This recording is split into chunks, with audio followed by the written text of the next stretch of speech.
25 കൂത്തുപറമ്പിൽ നടന്ന സമരത്തിന്റെ ഭാഗമായിക്കൊണ്ട് സഖാവ് റോഷനും ബാബുവും അതും ശിബുലാലും അടക്കമുള്ള ഏറ്റവും അവസാനം സഖാവ് പുഷ്പനും അടക്കമുള്ള 6 വരുന്ന സഖാക്കളെയാണ് ഡിവൈഎഫ്ഐക്ക് നഷ്ടമായത്. ആ രക്തസാക്ഷിത്വത്തിന് 3 പതിറ്റാണ്ട് പിന്നിടുന്ന ഘട്ടത്തിലാണ് ഡിവൈഎഫ്ഐയുടെ നേതൃത്വത്തിൽ സംസ്ഥാന വ്യാപകമായിക്കൊണ്ട് ബ്ലോക്ക് കേന്ദ്രങ്ങളിൽ രക്തസാക്ഷി അനുസ്മരണം സംഘടിപ്പിച്ചുകൊണ്ടിരിക്കുന്നത്. തീർച്ചയായിക്കൊണ്ടും കേരളത്തിലെ ഡിവൈഎഫ്ഐക്കാരനെ സംബന്ധിച്ചിടത്തോളം ഏതൊരു രക്തസാക്ഷിത്വവും ഈ സംഘടനയെ കരുത്തുറ്റ നേതൃത്വത്തോടുകൂടി മുന്നോട്ട് നയിക്കാനുള്ള ഊർജമാണ് ഡിവൈഎഫ്ഐക്കാരന്. ഇന്ന് ഡിവൈഎഫ്ഐ നടത്തുന്ന ഉജ്ജ്വലമായിക്കൊണ്ടുള്ള പോരാട്ടങ്ങൾ, സമരങ്ങൾ അന്നത്തെ UDF ഗവൺമെന്റ് കേവലമായിക്കൊണ്ട് ആ സമരത്തിന് നേരെ നടത്തിയ വെടിവെപ്പോടുകൂടി ഡിവൈഎഫ്ഐ ഇല്ലാതാവും, ഡിവൈഎഫ്ഐ ഒലിച്ചു പോകും എന്നുള്ള ധാരണയായിരുന്നു ഉണ്ടായിരുന്നത്. എന്നാൽ അതിനുശേഷം 3 പതിറ്റാണ്ട് പിന്നിടുമ്പോൾ ഇന്ന് കേരളത്തിലെ യുവാക്കളുടെ, ജനങ്ങളുടെ അവകാശങ്ങൾക്ക് വേണ്ടി പോരടിക്കുന്ന ഏറ്റവും വലിയ യുവജന പ്രസ്ഥാനമായിക്കൊണ്ട് ഡിവൈഎഫ്ഐക്ക് മാറാൻ വേണ്ടി സാധിച്ചു. അതിന്റെയും കൂടി ഭാഗമായിക്കൊണ്ടാണ് ഡിവൈഎഫ്ഐ ഓരോ രക്തസാക്ഷികളെയും ഓർമ്മിപ്പിച്ചുകൊണ്ട് ഈ രക്തസാക്ഷി ദിനാചരണം സംഘടിപ്പിക്കുന്നത്. ഇന്ന് ഈ രക്തസാക്ഷി ദിനാചരണം ഉദ്ഘാടനം ചെയ്യുന്നത് കേരളത്തിലെ ഏറ്റവും വലിയ വിദ്യാർത്ഥി പ്രസ്ഥാനം SFI. കേരളത്തിലുടനീളം കഴിഞ്ഞ കുറെ വർഷക്കാലമായിക്കൊണ്ട് സംഘപരിവാറിന്റെ ഫാസിസ്റ്റ് ഭരണകൂടത്തിനെതിരെ, സംഘപരിവാറിന്റെ കോലായിക്കൊണ്ട് പ്രവർത്തിക്കുന്ന ഗവർണർക്കെതിരെ കേരളത്തിന്റെ ക്യാമ്പസുകളിലും തെരുവീതികളിലും നടത്തിയ ഉജ്ജ്വലമായിട്ടുള്ള പോരാട്ടങ്ങൾ, ആ പോരാട്ടങ്ങൾക്ക് കേരളത്തിലാകമാനം നേതൃത്വം കൊടുക്കുന്ന കേരളത്തിന്റെ വിദ്യാർത്ഥിത്വത്തിന്റെ സമരനായകൻ സഖാവ് PS സഞ്ജീവനാണ് ഈ പരിപാടി ഉദ്ഘാടനം ചെയ്യുന്നത്.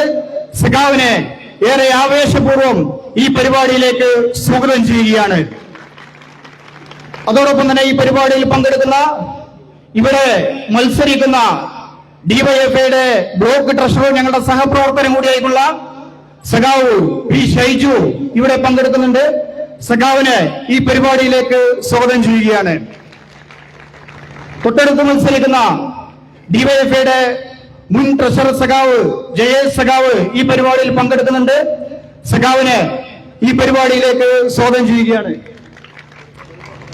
ഡിവൈഎഫ്ഐയുടെ ബ്ലോക്ക് കമ്മിറ്റി അംഗങ്ങൾ, പൊതുജനാധിപത്യ പ്രസ്ഥാനത്തിന്റെ നേതാക്കന്മാർ, വിവിധ മേഖലകളിൽ നിന്നായിക്കൊണ്ട് ഇവിടെ എത്തിച്ചേർന്ന മുഴുവൻ സഖാക്കളെയും ഡിവൈഎഫ്ഐയുടെ വണ്ടൂർ ബ്ലോക്ക് കമ്മിറ്റിക്ക് വേണ്ടി ഈ രക്തസാക്ഷി അനുസ്മരണ യോഗത്തിലേക്ക് സ്വാഗതം ചെയ്തുകൊണ്ട് ഈ പരിപാടിയുടെ അധ്യക്ഷ സ്ഥാനത്തേക്ക് ഡിവൈഎഫ്ഐ ബ്ലോക്ക് കമ്മിറ്റിയുടെ പ്രസിഡന്റ് സഖാവ് ജുനൈദിനെ ക്ഷണിച്ചുകൊള്ളുന്നു.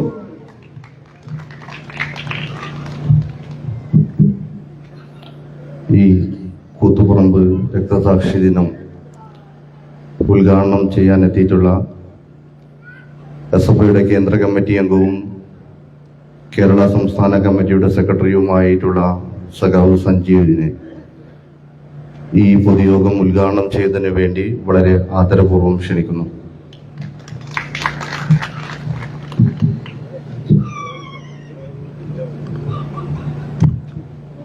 ഈ രക്തസാക്ഷി ദിനാചരണത്തിന്റെ അധ്യക്ഷൻ, ഇവിടെ പങ്കെടുത്തുകൊണ്ടിരിക്കുന്ന ഡിവൈഎഫ്ഐയുടെ നേതാക്കൾ, ഈ ബ്ലോക്കിന്റെ സെക്രട്ടറിയും സഹപ്രവർത്തകനും കൂടിയായിരുന്ന SFI കാലത്തെ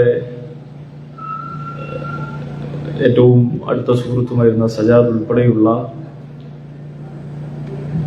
ഈ പ്രദേശത്തെ സഹോദരി സഹോദരന്മാരെ, സഖാക്കളെ, കാലം കടുവയെ പോലെയാണ് എന്നതാണ് വിശ്വപ്രസിദ്ധനായ എഴുത്തുകാരൻ എഡ്വേർഡ് ബോർഗസ് കാലത്തെക്കുറിച്ച് പറഞ്ഞിരിക്കുന്നത്. നിമിഷങ്ങളും വർഷങ്ങളും ശരമാരി പോലെ പെയ്തിറങ്ങും, അത് കുതിച്ചു ചാടും.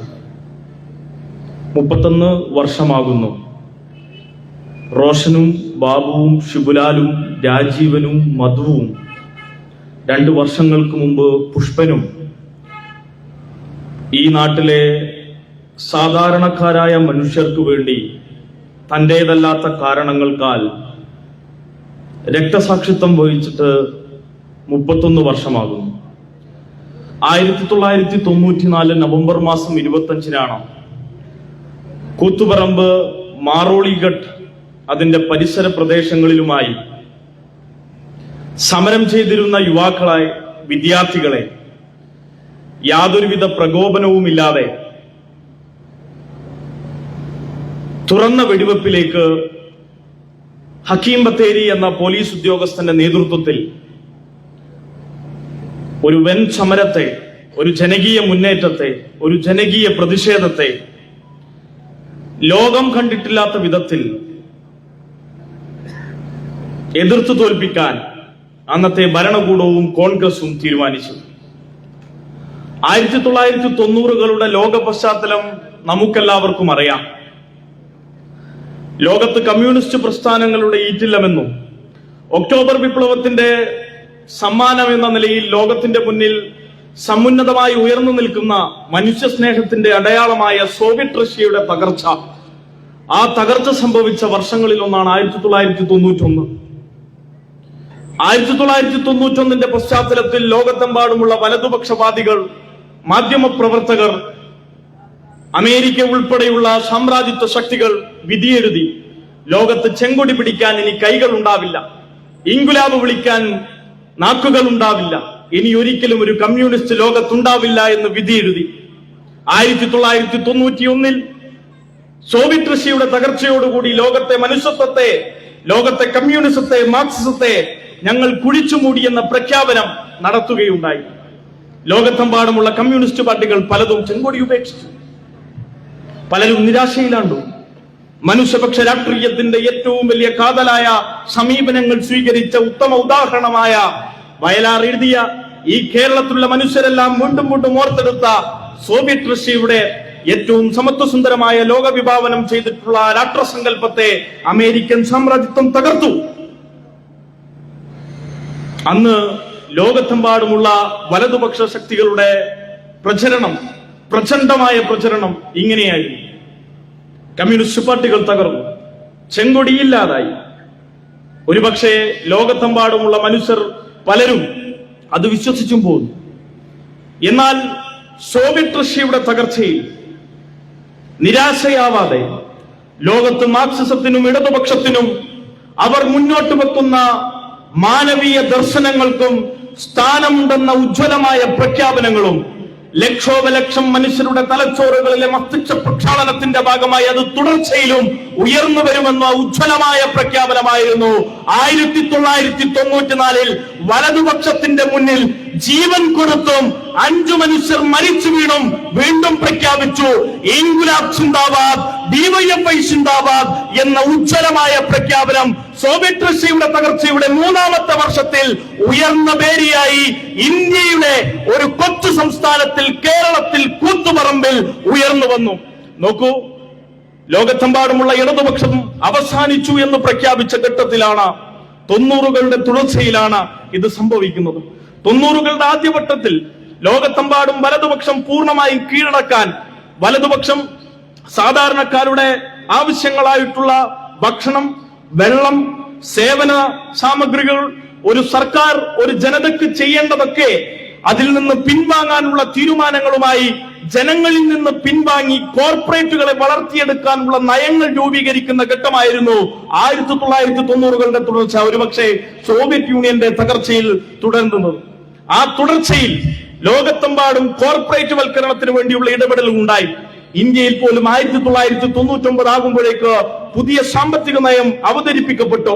പുതിയ സാമ്പത്തിക നയത്തിന്റെ ഭാഗമായി നവ ഉദാരവൽക്കരണം സംഘടിപ്പിച്ചു.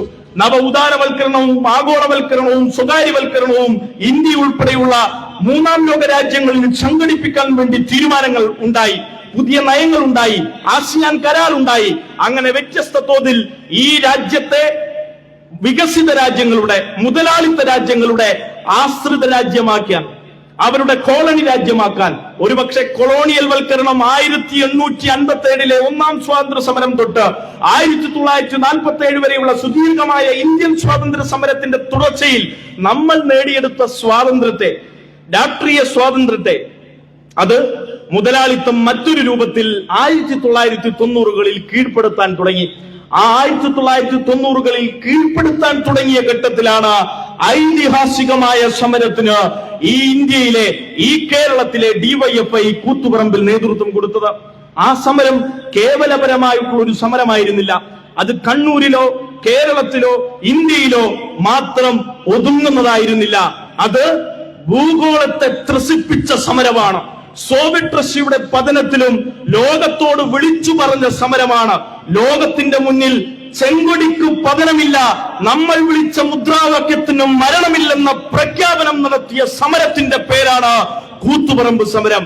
ആ കൂത്തുപറമ്പ് സമരത്തിന് നമ്മൾ നേതൃത്വം കൊടുത്തിരുന്നത് കേവലപരമായി ഏതെങ്കിലും രാഷ്ട്രീയ അധികാരത്തിന് വേണ്ടിയായിരുന്നില്ല.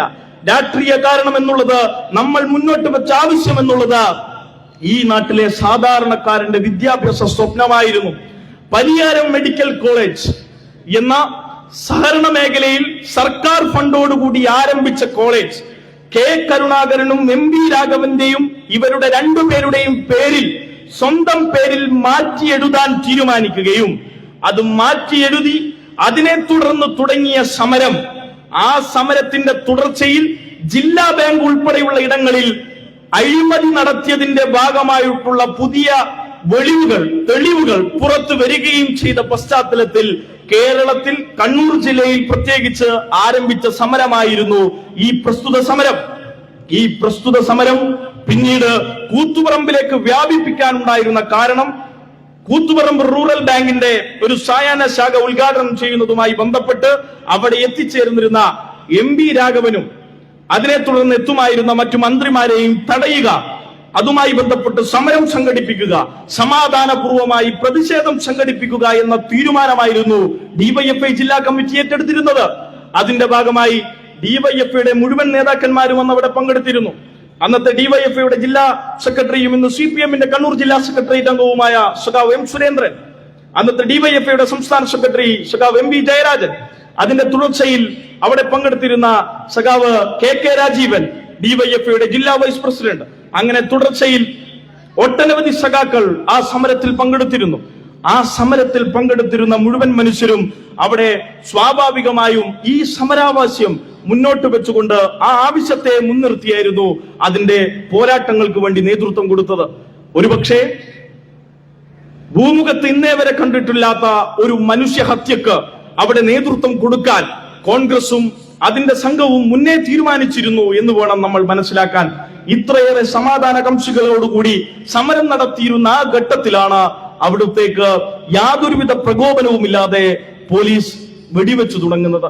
ആ വെടിവെച്ച് തുടങ്ങുമ്പോഴാണ് 5 മനുഷ്യരുടെ മരണത്തിലേക്ക്, ഒരു മനുഷ്യന്റെ 30 വർഷത്തെ ജീവിതം ശയ്യാവലംബിയായി കിടക്കയിൽ അനങ്ങാൻ കഴിയാതെ ചലനമറ്റ ശരീരമായി ഒരു മനുഷ്യന്റെ ജീവിതത്തെ തളർത്തിയിട്ടത് ഈ ഭരണകൂടങ്ങളുടെ, ഈ തെറ്റായ നയസമീപനങ്ങളുടെ, ഈ കിരാതമായ രാഷ്ട്രീയത്തിന്റെ തുറന്നു കാണിക്കലിനായി നമ്മൾ നടത്തിയ ഒട്ടനവധി പോരാട്ടത്തിന്റെ ഒരു ഉദാഹരണം മാത്രമാണ് കൂത്തുപറമ്പ്.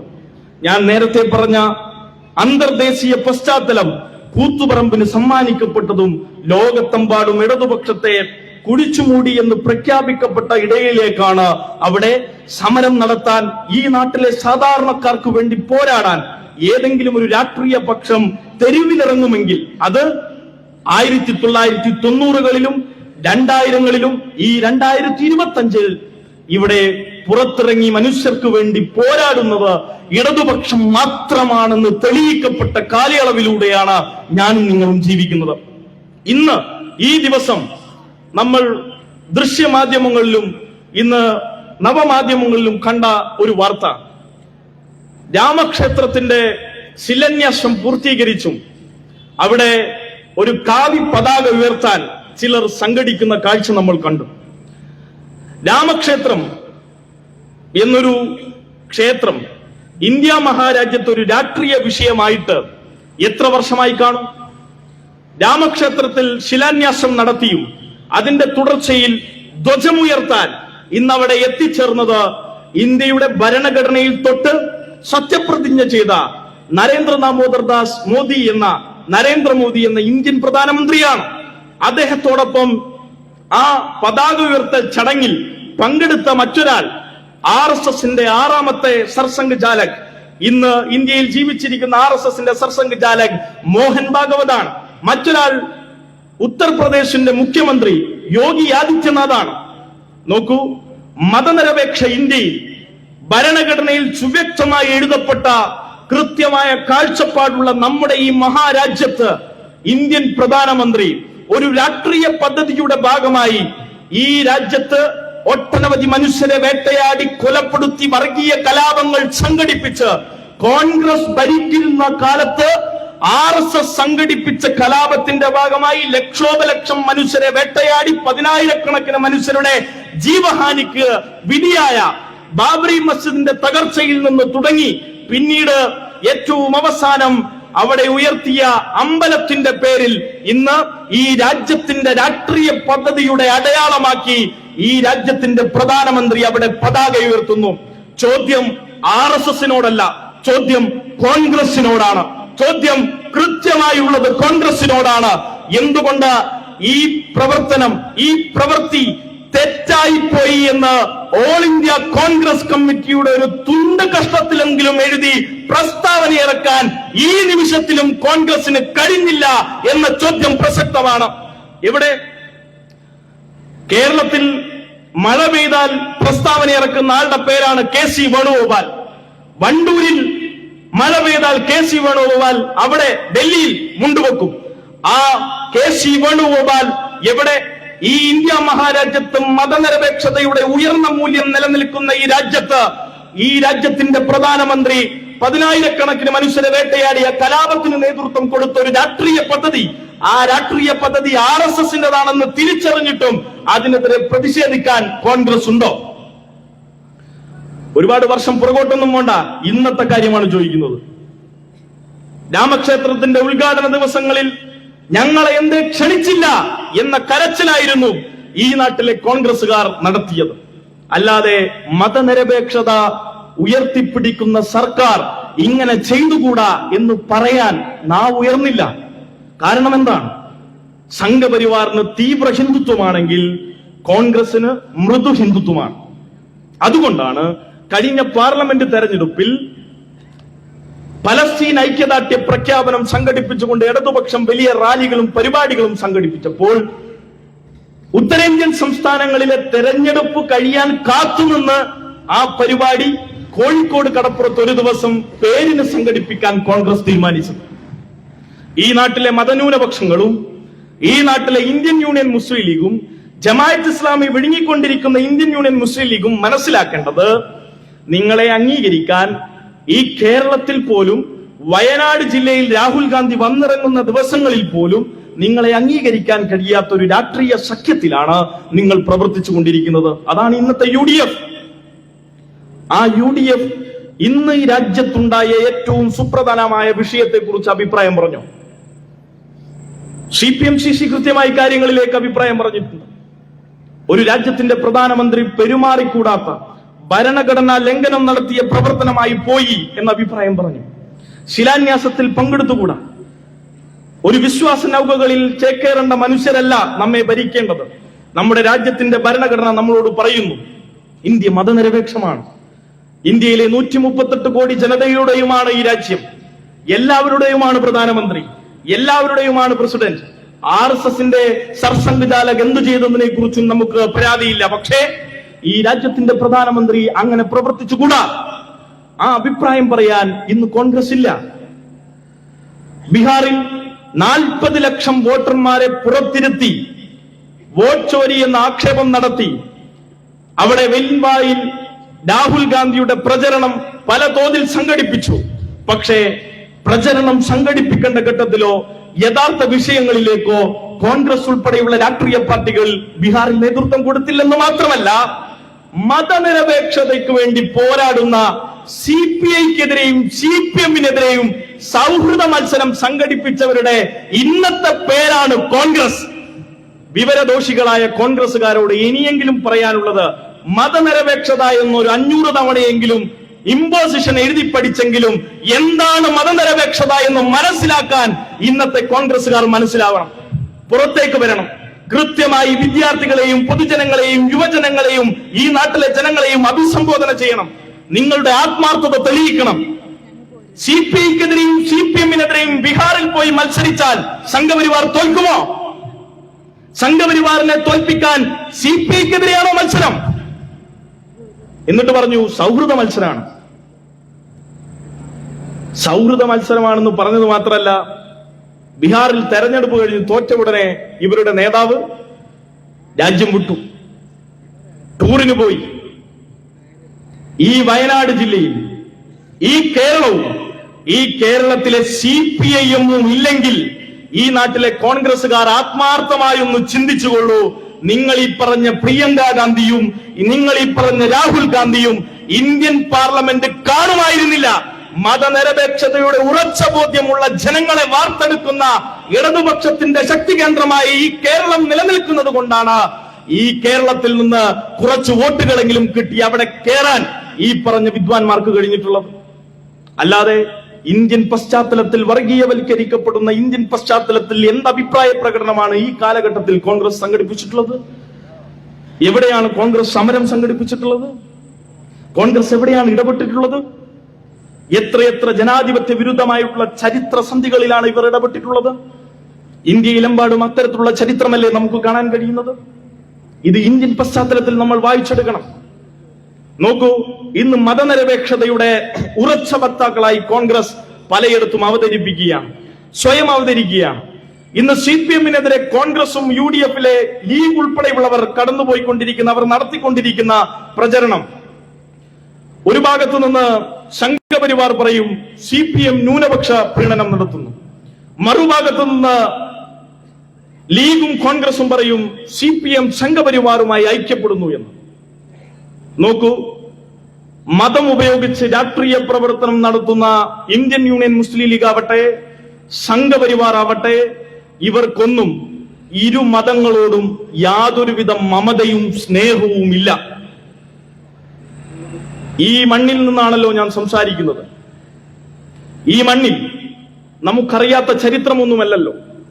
മലബാർ കലാപ കാലത്തിനു ശേഷം ബ്രിട്ടൻ ഈ മണ്ണിലും ഈ കേരളത്തിലും പള്ളി പണിയാനും ആരാധനക്കും പൊതു ആരാധനക്കും ഇവിടെ നിരോധനം ഏർപ്പെടുത്തിയിരുന്നു. മലബാർ കലാപത്തിന് ശേഷം ഇന്ത്യക്ക് സ്വാതന്ത്ര്യം ലഭിച്ചു. സ്വാതന്ത്ര്യം ലഭിച്ചപ്പോൾ ഇന്ത്യയിൽ അധികാരത്തിൽ വന്നത് AKG അല്ല, ഇന്ത്യയിലെ പ്രതിപക്ഷ നേതാവായിരുന്നു ആയിലത്ത് കുറ്റേരി ഗോപാലൻ.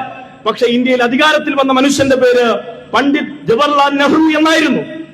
പക്ഷെ 1947 ഇന്ത്യയിൽ കോൺഗ്രസ് അധികാരത്തിൽ വന്നപ്പോഴും ഈ മലപ്പുറം തൊട്ട് കാസർഗോഡ് തൊട്ട് തിരുവനന്തപുരം വരെയുള്ള ജില്ലകളിൽ മുസ്ലിം ജനവിഭാഗങ്ങൾക്ക് പള്ളി പണിയാനോ ആരാധന സംഘടിപ്പിക്കാനോ അനുവാദം ഉണ്ടായിരുന്നില്ല. ആ നിയമം അതുപോലെ നിലനിർത്തി കോൺഗ്രസ്. 1956 ഐക്യ കേരളം രൂപീകരിക്കപ്പെട്ടു. 57 ഭൂമുഖത്തിൽ ആദ്യമായി ഒരു കമ്മ്യൂണിസ്റ്റ് മന്ത്രിസഭ ബാലറ്റിലൂടെ അധികാരത്തിലെത്തിയ മനുഷ്യന്റെ പേര് ഈ മലപ്പുറം ജില്ലക്കാരനായ ഏലംകുളത്തുമനയിൽ ശങ്കരൻ നമ്പൂതിരിപ്പാട്. ആ മനുഷ്യൻ വരേണ്ടി വന്നു. പുലാമന്തോൾ പള്ളിയിൽ നിന്ന് ആരംഭിച്ചു. ഇപ്പോഴും പറയുന്നു, ആ പുലാമന്തോൾ പള്ളിയിൽ ചെന്ന് കയറിയാൽ നമുക്ക് കാണാം ആ പള്ളിക്ക് മറുപേരായിട്ടുള്ളത് EMS പള്ളി എന്നാണ്. ആ ബോധ്യമുള്ള നാടാണ് ഈ നാട്. അതൊരു ഭാഗത്ത് നിലനിൽക്കുന്നു. ഗുരുവായൂരിൽ ചെന്നാൽ നമുക്കവിടെ കാണാൻ കഴിയുക ഒരു RSSകാരന്റെയും പേരല്ല. ഗുരുവായൂരിൽ ചെന്നാൽ നമുക്കവിടെ കാണാൻ കഴിയുക ഒരു ഹിന്ദു മഹാസഭാ നേതാവിന്റെയും പേരല്ല. വൈക്കത്ത് അപ്പനെ കാണാൻ പോയാൽ നമുക്കവിടെ കാണാൻ കഴിയുക ഒരു RSSകാരന്റെയും പേരല്ല. ഗുരുവായൂർ സത്യാഗ്രഹം നടത്തിയും ഗുരുവായൂരിലെ ക്ഷേത്രപ്രവേശനത്തിന് വേണ്ടി പോരാടിയും അവിടെ അടിയേറ്റു വീണ മനുഷ്യരുടെ പേരിൽ ഇന്നും അവിടെ എഴുതി വെച്ചിരിക്കുന്നു AKG ഗേറ്റ് എന്ന്, ആയില്ലത്ത് കുത്തേരി ഗോപാലൻ എന്ന്. ആ മനുഷ്യനാരാണ്? കമ്മ്യൂണിസ്റ്റാണ്. പുലാമന്തൂർ പള്ളിയിലും ഗുരുവായൂർ അമ്പലത്തിലും വൈക്കത്തെ ക്ഷേത്രത്തിലും മനുഷ്യർക്ക് വേണ്ടിയുള്ള ആരാധനാ സ്വാതന്ത്ര്യം നേടിക്കൊടുത്ത രാഷ്ട്രീയത്തിന്റെ പേരാണ് ഇടതുപക്ഷം, communist party of India, Marxist എന്നത്. ഇത് ഈ നാട്ടിലെ ചരിത്രമാണ്. അപ്പോ മതത്തെ വിറ്റ് ഈ നാട്ടിൽ ജീവിക്കാൻ ശ്രമിക്കുന്ന ഇന്ത്യൻ യൂണിയൻ മുസ്ലിം ലീഗുകാരോടും RSSകാരോടും പറയാനുള്ളത്, നിങ്ങളെ വിമർശിക്കുമ്പോൾ അത് ഇന്ത്യൻ യൂണിയൻ മുസ്ലിം ലീഗിനെയാണ് വിമർശിക്കുന്നത്. അത് മുസ്ലിം ജനവിഭാഗത്തെ മുഴുവൻ അങ്ങ് വിമർശിക്കുന്നതാണെന്ന് നിങ്ങൾ കരുതിയേക്കണ്ട. അങ്ങനെ നിങ്ങൾ പറഞ്ഞേക്കരുത്. ഇന്ത്യൻ യൂണിയൻ മുസ്ലിം ലീഗ് എന്ന കച്ചവടം മാത്രം നടത്താൻ ശീലിച്ച ഒരു രാഷ്ട്രീയ പാർട്ടിയും ഈ നാട്ടിൽ അഴിമതിയും ദുർനടപ്പും തെറ്റായ നയങ്ങളും ഒക്കെ സംഘടിപ്പിച്ച ഒരു കോൺഗ്രസും അധികാരത്തിൽ വരാൻ വേണ്ടി ജമാഅത്ത് ഇസ്ലാമി തൊട്ട് സകലമാന സംഘപരിവാറിന്റെ ഏത് വോട്ടുകളും പോലും വാങ്ങാനും തയ്യാറായി നിൽക്കുന്ന UDF മിഷണറിയും തിരിച്ചറിയേണ്ടത്, ഞങ്ങൾ നടത്തുന്നത് രാഷ്ട്രീയ വിമർശനമാണ്. ഈ നാട്ടിൽ സംഘപരിവാർ വിരുദ്ധ സമരം ശക്തമായി നടത്തണമെന്നും ഒന്നാമത്തെ ശത്രു സംഘപരിവാറാണെന്ന കൃത്യധാരണ ഉണ്ടാകുമ്പോഴും ഈ നാട്ടിൽ മുസ്ലിം മത ന്യൂനപക്ഷങ്ങൾക്കിടയിൽ വർഗീയത വളർത്തിയെടുക്കാൻ ജമാഅത്ത് ഇസ്ലാമിയെ കൂട്ടുപിടിച്ച് ഈ നാട്ടിൽ ഇന്ത്യൻ യൂണിയൻ മുസ്ലിം ലീഗ് നടത്തുന്ന തെറ്റായ നയങ്ങളെ ഞങ്ങൾ തുറന്നു കാണിക്കും. അപ്പോ ഇവർക്കാകെ പ്രശ്നമാണ്. ഇന്ത്യൻ യൂണിയൻ മുസ്ലിം ലീഗിനെ വിമർശിക്കുമ്പോൾ ഇവർക്കാകെ പ്രശ്നമാണ്. ഏറ്റവും അവസാനം പാണക്കാട് തങ്ങളെ വിമർശിച്ചുകൂടാ എന്നൊരു പ്രസ്താവന ഇവർ ഇറക്കി. പാണക്കാട് തങ്ങൾ വിമർശനത്തിന് അതീതനല്ല. ഈ നാട്ടിലെ പാർട്ടികളിൽ ഒരു പാർട്ടിയാണ്, സുപ്രധാന പാർട്ടിയാണ് ഇന്ത്യൻ യൂണിയൻ മുസ്ലിം ലീഗ്. അതിന്റെ ഒന്നാമത്തെ നേതാവായിട്ടുള്ള പാണക്കാട് തങ്ങളും അതിന്റെ മറ്റു നേതാക്കന്മാരും സ്വാഭാവികമായും ജനാധിപത്യത്തിൽ വിമർശിക്കപ്പെടും. CPMന്റെ ഒരു നേതാവും വിമർശനത്തിന് അതീതനല്ലല്ലോ. DYFIയുടെ ഒരു നേതാവും വിമർശനത്തിന് അതീതനല്ലല്ലോ. എന്തിനേറെ പറയുന്നു, CPMന്റെ ബ്രാഞ്ച് സെക്രട്ടറിയെ പോലും സ്ക്രൂട്ടിനി ചെയ്യുന്ന ഈ നാട്ടിൽ പാണക്കാട്ട് തങ്ങൾ വിമർശനത്തിന് അതീതനാണെന്ന് പറയുന്നത് അംഗീകരിക്കാൻ കഴിയാത്തതാണ്. സ്വാഭാവികമായും വിമർശനം ഉണ്ടാകും. മതം രാഷ്ട്രീയത്തിൽ ഇടപെടുകയും അത് അഭിപ്രായമായി രൂപീകരിച്ച് മനുഷ്യർക്കിടയിൽ വിഭജനം സാധിക്കുന്ന രൂപത്തിലേക്ക് കാര്യങ്ങൾ മാറ്റുകയും ചെയ്താൽ വർഗീയത പ്രവർത്തിക്കും. അത് തുറന്നെതിർക്കേണ്ടതായി വരും. മതനിരപേക്ഷ സമൂഹത്തിൽ മതനിരപേക്ഷ ബോധ്യമുള്ള മനുഷ്യരെ സംരക്ഷിക്കുക എന്നുള്ളത് ഈ രാജ്യത്തിന്റെ ഭരണഘടന മുന്നോട്ട് വെക്കുന്ന ഉത്തരവാദിത്തമാണ്. അത് സ്വാഭാവികമായും ഭരണഘടനയെ മുൻനിർത്തി പ്രവർത്തിക്കുന്ന ഒരു രാഷ്ട്രീയ സംഘം ഏറ്റെടുക്കും. ആ ഏറ്റെടുക്കൽ മാത്രമാണ് ഈ നാട്ടിൽ DYFI ഉൾപ്പെടെയുള്ള സംഘടനകൾ ചെയ്യുന്നത്. അതിനെ വിമർശിച്ചിട്ട് കാര്യമില്ല. നോക്കൂ, ഏറ്റവും അവസാനം പാലത്തായി പീഡന കേസ് എന്നതാണല്ലോ വിഷയം. പാലത്തായിൽ നിന്ന്, ആ പ്രദേശം ഉൾക്കൊള്ളുന്ന സ്ഥലത്ത് നിന്ന് വരുന്ന ആളാണ് ഞാൻ. പാലത്തായി വിഷയത്തിൽ യഥാർത്ഥത്തിൽ ഏറ്റവും കൂടുതൽ സങ്കടം ഈ നാട്ടിലെ ജമാഅത്ത് ഇസ്ലാമിക്കും ലീഗിനുമാണ്. ഈ നാട്ടിൽ അന്ന് ആ കേസുമായി ബന്ധപ്പെട്ട് പ്രതി ചേർക്കപ്പെട്ട RSSന്റെ ആ നേതാവിനെ ശിക്ഷിക്കരുത് എന്ന് ഏറ്റവും കൂടുതൽ ആഗ്രഹിച്ചിരുന്നത് RSSനേക്കാളും കൂടുതൽ ലീഗാണ്. അതെന്തിനാ? അത് അയാളെ ശിക്ഷിക്കാതിരിക്കുന്നതോടുകൂടി CPMഉം RSSഉം തമ്മിൽ ഡീലാണെന്നും മുസ്ലിം ജനവിഭാഗങ്ങൾക്കിടയിൽ ഏറ്റവും കൂടുതൽ സ്വാധീനമുള്ള കമ്മ്യൂണിസ്റ്റ് പ്രസ്ഥാനങ്ങളുടെ വിശ്വാസ്യത തകർത്ത് കമ്മ്യൂണിസ്റ്റ് പാർട്ടികൾ മുസ്ലിം വിരുദ്ധമാണെന്നും മതന്യൂനപക്ഷ വിരുദ്ധമാണെന്നും ഒരു നറേറ്റീവ് കൊണ്ടുവരാനായിരുന്നു.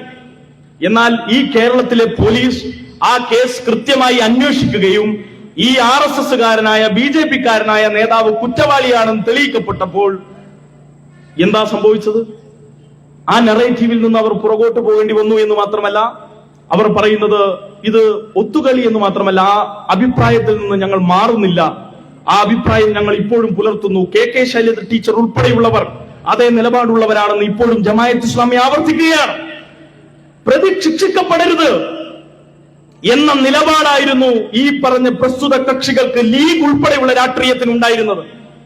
അവിടെ യഥാർത്ഥത്തിൽ മതം ഉപയോഗിച്ച് സമൂഹത്തിൽ ഭിന്നിപ്പുണ്ടാക്കുക എന്നുള്ളതായിരുന്നു ആവശ്യം. ഇരയാക്കപ്പെട്ടവരും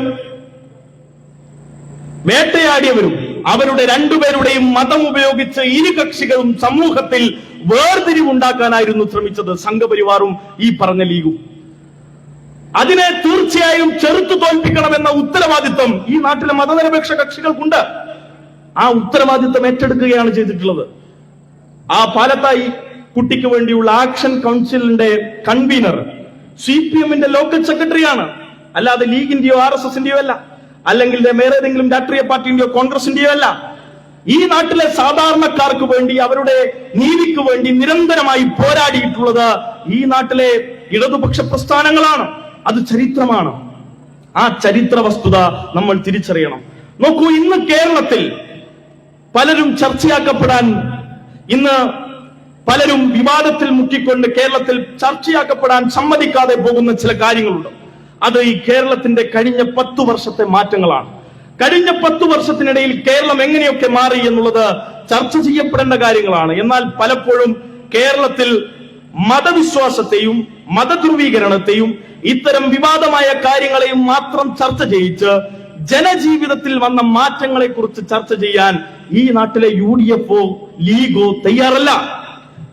ഈ നാട്ടിലെ കോൺഗ്രസിന്റെയോ ലീഗിന്റെയോ നേതാക്കൾ ഇതാ ത്രിതല പഞ്ചായത്തിന്റെയും നിയമസഭാ തെരഞ്ഞെടുപ്പിന്റെയും പടിവാതിക്കൽ നിന്നുകൊണ്ട് പറയട്ടെ, ഈ നാട്ടിലെ കോൺഗ്രസിന്റെയോ ലീഗിന്റെയോ നേതാക്കൾ വികസനത്തെ കുറിച്ച് ചർച്ച ചെയ്യാൻ തയ്യാറല്ല. അവർ വിവാദങ്ങളുടെ പുറകിലാണ്. മനുഷ്യ സംബന്ധിയായിട്ടുള്ള വിഷയങ്ങൾ അവർക്ക് ചർച്ച വേണ്ട. മറിച്ച് മതപരമായ വിശ്വാസ ആചാര അനുഷ്ഠാനങ്ങളെ കുറിച്ച് അതിൽ സമൂഹത്തിനെ വന്നിറക്കി അതിൽ വിഷലിപ്തമായ രാഷ്ട്രീയം പുലർത്തി മനുഷ്യരെ വിഭജിക്കാനുള്ള രാഷ്ട്രീയ അജണ്ടക്കാണ് ഇന്ന് അവർ നേതൃത്വം കൊടുക്കുന്നത്. ഇത് സ്വാഭാവികമായും ചോദ്യം ചെയ്യപ്പെടില്ലേ? ഈ നാട്ടിലെ സാധാരണക്കാരന്റെ കഴിഞ്ഞ 10 വർഷ ജീവിതത്തിലെ മാറ്റങ്ങൾ നമ്മൾ കാണാതിരുന്നിട്ടുണ്ടോ? നമ്മുടെ ജീവിതത്തിന്റെ അനുഭവവേദ്യമായ സാഹചര്യങ്ങളെ നമുക്ക് പരിഗണിക്കാതെ മുന്നോട്ട് പോകാൻ കഴിയൂ? ഈ നാട്ടിലെ ലീഗും കോൺഗ്രസും ചർച്ച ചെയ്തില്ലെങ്കിലും മനുഷ്യരുടെ ജീവിതത്തിൽ വന്ന മാറ്റങ്ങളെ കുറിച്ച് മനുഷ്യർക്ക് ബോധവാന്മാരാവാതിരിക്കാൻ കഴിയുമോ? കഴിഞ്ഞ 10 വർഷത്തിൽ കേരളത്തിൽ ഉണ്ടായിട്ടുള്ള മാറ്റങ്ങൾ അടുത്ത 50 വർഷങ്ങളിൽ സഞ്ചരിച്ചാലും ഉണ്ടാവാത്ത വിധത്തിലുള്ള മാറ്റങ്ങളാണ് 10 വർഷത്തിനുള്ളിൽ ഇടതുപക്ഷ സർക്കാർ ഈ നാട്ടിൽ നടപ്പിലാക്കിയത്. അത് മനുഷ്യരുടെ അനുഭവമാണ്. ആ അനുഭവത്തെ കീറിമുറിക്കാൻ ഇവർ ഉദ്ദേശിക്കുന്ന വിദ്വേഷം കൊണ്ട് കഴിയുമോ? ഇവരുടെ ഈ വിഭജനം കൊണ്ട് കഴിയുമോ? കഴിയില്ലെന്ന് മാത്രമല്ല, അവർ അമ്പെ പരാജയപ്പെടും. അമ്പെ പരാജയപ്പെടാൻ വേണ്ടി പോകുന്ന സാമ്പിൾ ഈ നാട്ടിൽ ഇപ്പോൾ തന്നെ വന്നു കഴിഞ്ഞു. 8000 സീറ്റുകളിൽ നോമിനേഷൻ കൊടുക്കാൻ കഴിഞ്ഞിട്ടില്ല BJP-ക്ക്. കണ്ണൂരിൽ 10 സീറ്റിൽ എതിരിൽ നിൽക്കാൻ പോലും UDF-ന്റെ സ്ഥാനാർത്ഥികൾ ഉണ്ടായിട്ടില്ല.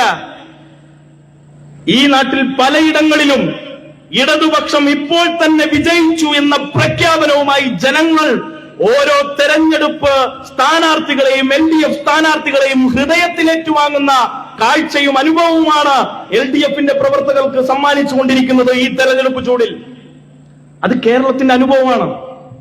8000 സീറ്റിൽ ഈ രാജ്യം ഭരിക്കുന്ന സംഘപരിവാറിന് സ്ഥാനാർത്ഥിയെ നിർത്താൻ കഴിഞ്ഞിട്ടില്ല ഈ കേരളത്തിൽ.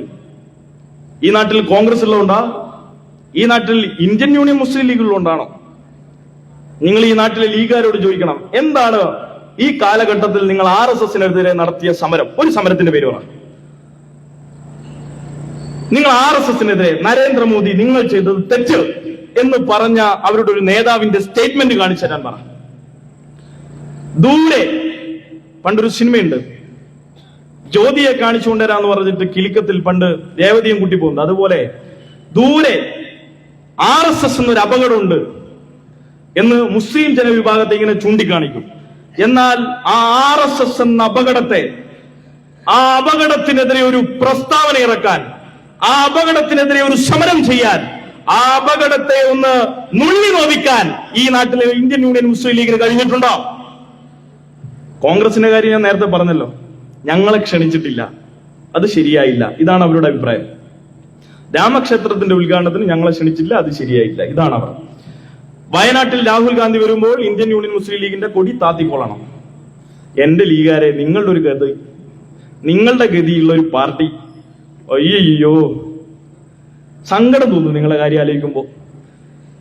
ഇതാണല്ലോ വർത്തമാനകാലത്തെ കേരളത്തിലെ ഇന്ത്യൻ യൂണിയൻ മുസ്ലിം ലീഗ്.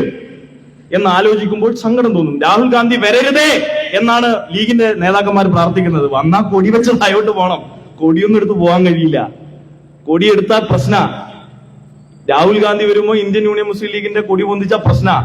ആരെ വോട്ട് കൊണ്ടാ ജയിച്ചത്? ഇതാണ് കേരളത്തിൽ നടക്കുന്നത്.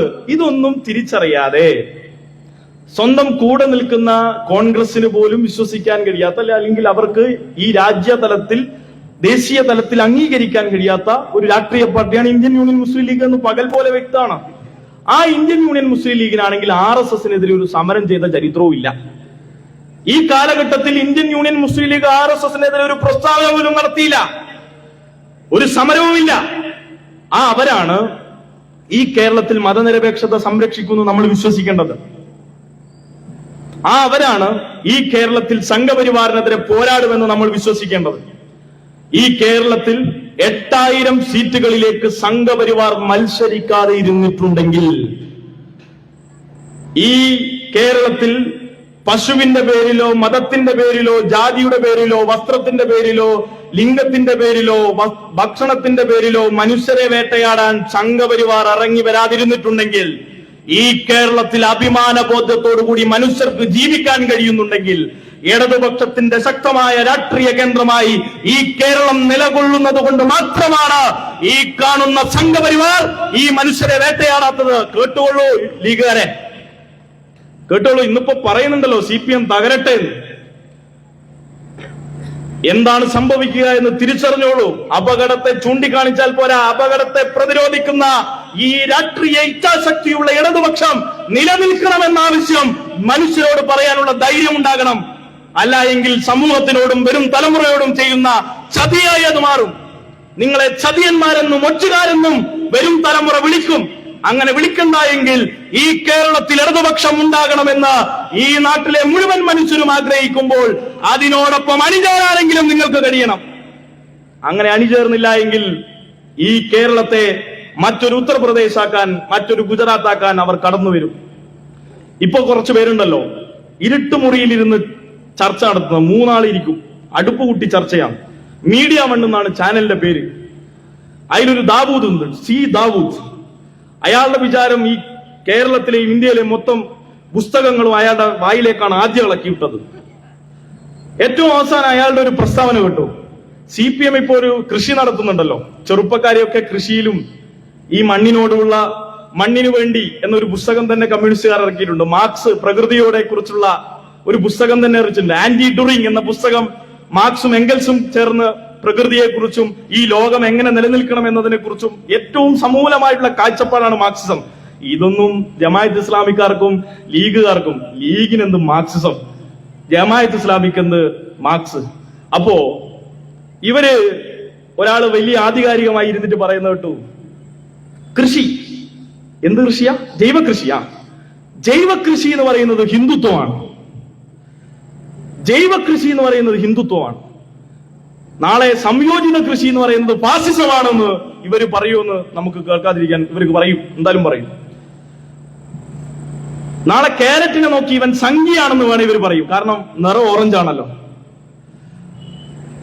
ഈ തക്കാളിയെ നോക്കി വേണമെങ്കിൽ ഇവൻ കമ്മിയാണ്, അതുകൊണ്ട് ഇവനെ കഴിച്ചുകൂടാ എന്ന് വേണമെങ്കിൽ ഈ ദാവൂദ് പറയും. ഇത് അതുപോലെ വിഴുങ്ങുന്നവരായി ഇന്ന് കേരളത്തിലെ ലീഗുകാർ മാറി. എന്താ കാരണം? ലീഗിന് ഇന്ന് ഭൗതികമായൊരു നേതൃത്വം ഇല്ല. ഇപ്പൊ ഞാൻ ചോദിച്ചല്ലോ, RSSനെതിരെ എന്താ നിങ്ങളുടെ നിലപാട്? നിങ്ങൾ ഇവിടുത്തെ പഞ്ചായത്ത് സെക്രട്ടറിയോടോ ലീഗിന്റെ ചോദിക്കണം. അവരോട് ഞങ്ങള് RSSനെതിരെ ശക്തമായി പ്രതിഷേധിക്കുന്നു. അപ്പൊ നിങ്ങൾ ചോദിക്കണം, എന്തുകൊണ്ട് രാമക്ഷേത്രത്തിന്റെ ഉദ്ഘാടനത്തിന് കോൺഗ്രസ് ക്ഷണിച്ചില്ല എന്നതിന്റെ പേരിൽ നിങ്ങൾ പ്രതിഷേധം അറിയിച്ചില്ല? അവർക്ക് ഉത്തരം ഉണ്ടാവില്ല. എന്താണ് RSS നടപ്പിലാക്കാൻ ശ്രമിക്കുന്ന പുതിയ ദേശീയ വിദ്യാഭ്യാസ നയവും സംഘപരിവാർ നടപ്പിലാക്കാൻ ശ്രമിക്കുന്ന സർവകലാശാലകളുടെ കാവ്യവൽക്കരണത്തെയും തുടർന്ന് നിങ്ങളുടെ വിദ്യാർത്ഥി സംഘടനയായിട്ടുള്ള MSF എന്താ സമരത്തിന് പോകാത്തത്? അവർക്ക് ഉത്തരം ഉണ്ടാവില്ല. എന്താ കാരണം? ഇന്ന് ലീഗിനൊരു ഭൗതികമായൊരു നേതൃത്വം ഇല്ല.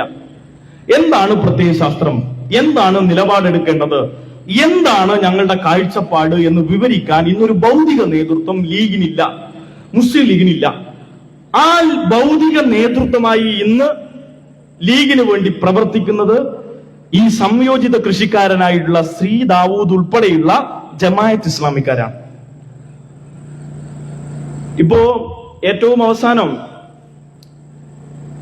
EK വിഭാഗത്തിന്റെയും AP വിഭാഗത്തിന്റെയും ഇടയിൽ EK വിഭാഗം ഉൾപ്പെടെയുള്ള വിഭാഗം ഇന്ന് ലീഗിനെതിരെ തിരിഞ്ഞല്ലോ. ജമാഅത്ത് ഇസ്ലാമിയുമായി ബന്ധപ്പെട്ട് ലീഗ് ഉണ്ടാക്കിക്കൊണ്ടിരിക്കുന്ന ഈ അവിശുദ്ധ സഖ്യം ലീഗിനെ തകർക്കുമെന്നും ലീഗ് തെറ്റായ നയസമീപനങ്ങളാണ് സ്വീകരിക്കുന്നത് എന്ന് EK വിഭാഗം തന്നെ രംഗത്ത് വന്നു. അപ്പോ യഥാർത്ഥത്തിൽ ഉത്തമരായിട്ടുള്ള മുസ്ലിങ്ങളും ഉത്തമരായുള്ള ഹിന്ദുക്കളും ഉത്തമരായിട്ടുള്ള സകല മതവിശ്വാസികൾക്കും ഈ നാട്ടിൽ ആശ്രയിക്കാൻ കഴിയുന്ന ഒരേ ഒരു പക്ഷം ഇടതുപക്ഷമാണ്. കാരണം മതം ഒരു വ്യക്തിയുടെ വ്യക്തിപരമായ കാര്യമായി നിലനിൽക്കുമ്പോഴും ആ മതാചാരത്തിനും മതാനുഷ്ഠാനത്തിനും പ്രാർത്ഥനക്കും എല്ലാവിധ അവകാശങ്ങളും ഈ രാജ്യത്തും ഭരണഘടനയും സംവിധാനം ചെയ്യുമ്പോഴും അതിനെ സംരക്ഷിക്കാൻ യഥാർത്ഥ മതനിരപേക്ഷമുള്ള രാഷ്ട്രീയത്തിനേ കഴിയൂ. സംഘപരിവാറിനെ എതിർക്കാൻ മനുഷ്യർ ധ്രുവീകരിച്ച് അവരെ എതിർത്താൽ സംഘപരിവാറിനെ തോൽപ്പിക്കാൻ കഴിയുമോ? ഇല്ല. സംഘപരിവാറിനെ എതിർക്കണമെങ്കിൽ മതനിരപേക്ഷത ശക്തിപ്പെടുത്തണം. മതനിരപേക്ഷത ശക്തിപ്പെടുത്തണമെങ്കിൽ മതം ഉപയോഗിച്ച് മനുഷ്യരെ വേർതിരിക്കുന്ന ഈ തെറ്റായ നയസമീപനങ്ങൾ ഈ നാട്ടിൽ UDF-ലെ കോൺഗ്രസും ലീഗും അവസാനിപ്പിക്കണം. ഇത് അവസാനിപ്പിക്കാൻ അവർ തയ്യാറുണ്ടോ? ഇല്ല. ഇല്ല എന്ന് മാത്രമല്ല, ഒരു കാര്യം കൂടി നിങ്ങൾക്ക് ഉറപ്പിച്ചു പറഞ്ഞുതരാം. അടുത്ത 2029 പാർലമെന്റ് തെരഞ്ഞെടുപ്പിൽ രാഹുൽ ഗാന്ധിയും സോണിയാഗാന്ധിയും പ്രിയങ്ക ഗാന്ധിയും മല്ലികാർജുന ഖാർഗെയും സകലമാന AICC-ന്റെ നേതാക്കന്മാരും വന്ന് മത്സരിക്കാൻ പോകുന്ന ഒരേ ഒരു സ്ഥലം കേരളമായിരിക്കും. വേറൊരു സ്ഥലമില്ല. ഇതാ മറ്റൊരാളുണ്ടല്ലോ, വിശ്വപൗരൻ. പേരെന്താ? വിശ്വപൗരൻ. ആരാ പേരിട്ടത്? അയാൾ തന്നെ അയാളെ വിളിക്കുന്നതാ. പണ്ടൊരു സിനിമയിലുണ്ടല്ലോ, എന്താ പേര്? വിമൽ കുമാർ. ഞാൻ എന്നെ തന്നെ വിമൽ കുമാർ എന്നാണ് വിളിക്കാറ് എന്ന് പറഞ്ഞതുപോലെ ഞാൻ എന്നെ തന്നെ വിശ്വപൗരൻ എന്നാ വിളിക്കുന്നത്. എന്താ വിശ്വപൗരന്റെ ഏറ്റവും അവസാനത്തെ പ്രസ്താവന? നമ്മൾ കേൾക്കണല്ലോ. വിശ്വപൗരന്റെ ഏറ്റവും അവസാനത്തെ പ്രസ്താവന, നരേന്ദ്രമോദി ഇന്ത്യയെ നന്നായി നയിക്കുന്നു. നരേന്ദ്രമോദിയുടെ പ്രസംഗം കേൾക്കാനും അദ്ദേഹത്തിന്റെ അഭിപ്രായം കേൾക്കാനും എനിക്ക് സാധിച്ചതിൽ ഒരുപാട് സന്തോഷം. ആരായി പറയുന്നത്? ഓൾ ഇന്ത്യ കോൺഗ്രസ് കമ്മിറ്റിയുടെ നിർവാഹക സമിതിയിലെ പ്രധാനപ്പെട്ട ഒരു അംഗം. ആകെ 9 പേരെങ്ങാനും ഉള്ളതിൽ ഒരാൾ. ഇന്ത്യയിലെ ഓൾ ഇന്ത്യ കോൺഗ്രസ് കമ്മിറ്റിയുടെ കോർ കമ്മിറ്റിയുടെ ഭാഗമായി നിൽക്കുന്ന ശശി തരൂർ എന്ന മനുഷ്യൻ ആരെ പുകഴ്ത്തുന്നു? സംഘപരിവാറിന്റെ പ്രധാനമന്ത്രി. ഇന്ത്യയിലെ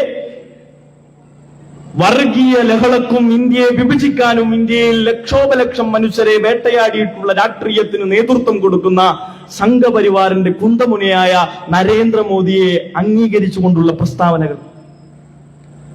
ഗോയങ്ക ഇൻസ്റ്റിറ്റ്യൂട്ടിന്റെ അവാർഡി ഇന്ത്യയിൽ ഈ കാണുന്ന തോന്നിവാസങ്ങളും ഇന്ത്യയെ ഇങ്ങനെയാക്കിയത് കോൺഗ്രസ് ആണെന്ന പ്രസ്താവന നരേന്ദ്രമോദി നടത്തിയപ്പോൾ അതിന് കൈയടിച്ച മനുഷ്യന്റെ പേരാണ് ശശി തരൂർ. ആ ശശി തരൂരിനെതിരെ ഒരു നിലപാടെടുക്കാൻ ഈ പറഞ്ഞ കോൺഗ്രസിന് പറ്റുമോ? ശശി തരൂർ എങ്ങനെ MP ആയത്? തിരുവനന്തപുരത്തെ ലക്ഷോപലക്ഷം മതനിരപേക്ഷ വിശ്വാസികൾ വോട്ട് ചെയ്താണ്. മതനിരപേക്ഷതയുടെ ആണിക്കല്ലായ ഈ കേരളത്തിൽ മതനിരപേക്ഷതയുടെ പോരാളികളായ മനുഷ്യർ വോട്ട് ചെയ്താണ് ഈ ശശി തരൂർ ജയിച്ചത്. ആ മനുഷ്യരോടെങ്കിലും ഉത്തരവാദിത്തം കാണിക്കാൻ കോൺഗ്രസിന് ഉത്തരവാദിത്വമില്ലേ? ആ മനുഷ്യരോട് ഉത്തരവാദിത്തം കാണിക്കണ്ടേ? അതിന്റെ ഭാഗമായി ഇവർ ചോദിക്കണ്ടേ? ശശി തരൂരിനോട് ഒരു വിശദീകരണമെങ്കിലും കോൺഗ്രസ് ചോദിച്ചോ? കോൺഗ്രസ് ചോദിച്ചില്ലെന്ന് മാത്രമല്ല, അങ്ങനെ ഒരു ആർജവം ഇന്ന് കോൺഗ്രസിന്റെ ഒരു സമിതിക്കുമില്ല എന്നുള്ളതാണ്. ഇന്ന് ഇപ്പോ ശശി തരൂരിന്റെ കാര്യമൊക്കെ അവിടെ. ഇന്ന് പാലക്കാട് MLA കുറിച്ച് അഭിപ്രായം ചോദിച്ചപ്പോ കേരളത്തിലെ KPCC പ്രസിഡന്റും കേരളത്തിന്റെ പ്രതിപക്ഷ നേതാവിന്റെയും പ്രസ്താവനകൾ നിങ്ങൾ കേട്ടിരുന്നുവോ? കേട്ടിരുന്നുവെങ്കിൽ നിങ്ങൾ ഞെട്ടിപ്പോവും. ചോദിച്ചു, ഈ രാഹുൽ മാങ്കൂട്ടം ഇപ്പോഴും ഇറങ്ങി നടക്കുന്നുണ്ടല്ലോ. അയാൾ ഇറങ്ങി നടക്കുന്നുണ്ട്. അല്ല, നിങ്ങൾ അയാളെ നടപടി എടുക്കില്ലേ? ഒരിക്കൽ നടപടി എടുത്തു, ഇനിയും എടുക്കണം. അല്ല, അയാൾ അവിടെ തെരഞ്ഞെടുപ്പ് പ്രചരണം പാലക്കാട് നടത്തുന്നുണ്ടല്ലോ.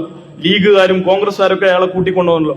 അതൊക്കെ കോൺഗ്രസിന്റെ KPCC പ്രസിഡന്റിനോട് ചോദിക്കണം, എന്നോട് ചോദിക്കരുത്. ആരാ പറയുന്നത്? VD സതീശൻ. ഈ മതനിരപേക്ഷ കേരളത്തിൽ പാലക്കാട് മണ്ഡലത്തിൽ സംഘപരിവാറിനെ തോൽപ്പിച്ചത് ഞങ്ങളാണ്, ഞാനാണ് എന്ന് പ്രഖ്യാപിച്ച് നടന്ന് രാഹുൽ മാങ്കൂട്ടത്തിൽ എന്ന ഈ നാട്ടിലെ രാഷ്ട്രീയ മാലിന്യത്തെ പാലക്കാട്ടൻ ജനതയുടെ തലയിൽ അടിച്ചേൽപ്പിച്ച വി ഡി സതീശൻ ഇന്നൊരു ഉത്തരം പോലും ഇല്ലാതെ ജനങ്ങളുടെ മുന്നിൽ നിൽക്കുകയാണ്. ഇയാളാണോ കേരളത്തിന്റെ അടുത്ത മുഖ്യമന്ത്രി? സ്വന്തം പാർട്ടിയിലെ സ്വന്തം അനിയനാണ്, ഏട്ടനാണ്, ഇളയപ്പനാണ് എന്ന് പറഞ്ഞു നടന്ന ഈ MLA ഒന്ന് പറഞ്ഞ് ശാസിച്ച് മാറി നിൽക്കങ്ങോട്ട് എന്ന് പറയാൻ പറ്റാത്ത ഇയാളാണോ കേരളത്തിന്റെ മുഖ്യമന്ത്രി? ഇയാളാണോ കേരളത്തിന്റെ മുഖ്യമന്ത്രി ആവേണ്ടത്? KPCC പ്രസിഡന്റിനോട് ചോദിച്ചപ്പോ അത് ഞങ്ങൾക്ക് അതിനെക്കുറിച്ച് ഒന്നും പറയാനില്ല എന്നാണ് പറഞ്ഞത്. ഈ കോൺഗ്രസ് ആണോ ഈ കേരളത്തെ നയിക്കേണ്ടത്? കോൺഗ്രസ് ഇവിടെ അധികാരത്തിൽ വന്നാൽ ഈ കാണുന്ന സ്ത്രീകൾക്ക് ഇതുപോലെ റോട്ടിലിറങ്ങി നടക്കാൻ പറ്റുമെന്ന് എന്താ ഉറപ്പ്? എന്താ ഉറപ്പ്? ഈ രാഷ്ട്രീയത്തെയാണോ, ഈ രാഷ്ട്രീയ മാലിന്യമാണോ കേരളം ചുമക്കേണ്ടത്? നോക്കൂ, ഈ കേരളം പടുത്തുയർത്തപ്പെട്ട അടിത്തറ എന്ന് പറയുന്നത് ഈ നാട്ടിൽ മുട്ടുതാഴെ മുണ്ടുടുക്കാൻ കഴിയാത്ത, മാറുമറക്കാൻ കഴിയാത്ത ഭാഷയിൽ, ഇരിപ്പിൽ, നടപ്പിൽ, കിടപ്പിൽ, അങ്ങനെ എല്ലാത്തിലും ജാതീയത കലർന്നിരുന്ന, തൊട്ടുകൂടായ്മയും തീണ്ടിക്കൂടായ്മയും നിലനിന്നിരുന്ന സ്വാമി വിവേകാനന്ദൻ ഭ്രാന്താലയം എന്ന് വിളിച്ചിരുന്ന ഈ മണ്ണിനെ ഇങ്ങനെ മാറ്റിയെടുത്തത് ഒരു ദിവസത്തെ പോരാട്ടം കൊണ്ടല്ല, ഒരു ദിവസം കൊണ്ടുണ്ടായതല്ല. ഈ കേരളം, നമ്മളിങ്ങനെ ഒത്തുകൂടിയിരിക്കുന്ന കേരളം ഉണ്ടായത് ഒരു ദിവസം കൊണ്ടല്ല. നൂറ്റാണ്ടിന്റെ പോരാട്ട നൗകകളിൽ 1000 മനുഷ്യർ സ്വജീവിതം കൽപ്പിച്ചും അവർ അർപ്പിച്ചും ഈ നാടിനു വേണ്ടി പോരാടിയതിന്റെ ഭാഗമായി സൃഷ്ടിച്ചു വന്നതാണ് നവകേരളത്തിന്റെ ഈ മാതൃക. അതിന് ഒരുപാട് മനുഷ്യർ ത്യാഗം സഹിച്ചു. എല്ലാ മതത്തിൽപ്പെട്ടവരെയും, എല്ലാ ജാതിയിൽപ്പെട്ടവരെയും, എല്ലാ വിശ്വാസങ്ങളിൽപ്പെട്ടവരെയും ഇതുപോലെ ഒന്നിച്ചിരുത്താൻ ഒരുപാട് മനുഷ്യർ പോരാടി. സ്വാമി വിവേകാനന്ദൻ ഭ്രാന്താലയം എന്ന് വിളിച്ചെടുത്തു നിന്ന് ദൈവത്തിന്റെ സ്വന്തം നാടെന്നും ലോകത്തെ മുഴുവൻ മനുഷ്യരും ആഗ്രഹിക്കുന്ന നാടെന്തെന്ന് ചോദിച്ചാൽ അത് കേരളമാണെന്ന ഉത്തരം കിട്ടുന്ന തരത്തിലേക്ക് മാറാൻ നമ്മൾ ഒരുപാട് ത്യാഗം സഹിച്ചു. ആ ത്യാഗത്തിന്റെ പേരാണ് നമ്മുടെ ചരിത്രം. ആ ചരിത്രമാണ് കമ്മ്യൂണിസ്റ്റ് പാർട്ടിയുടെ പോരാട്ടം. ആ പോരാട്ടമാണ് രക്തസാക്ഷികൾ. ആ രക്തസാക്ഷികളാണ് കൂത്തുപറമ്പിൽ നമുക്കായി പോരാടിയത്. ആ പോരാട്ടത്തെ നമ്മൾ വിധയായി കണ്ടുകൂടാ. നമ്മൾ അനുഭവിച്ചിട്ടില്ലാത്ത ഒരുപാട് യാതനകൾ അവർ അനുഭവിച്ചിട്ടുണ്ട്. നിങ്ങളിൽ ആരെങ്കിലും ഒരാൾ ഇപ്പോൾ ഈ മണ്ണിൽ ഒരു കുഴി കുഴിച്ച് ആ കുഴിയിൽ ഇട്ട് തരുന്ന ഭക്ഷണം കഴിക്കാൻ തയ്യാറാവുമോ? നമ്മുടെ പൂർവികന്മാർ കഴിച്ചിട്ടുണ്ട്.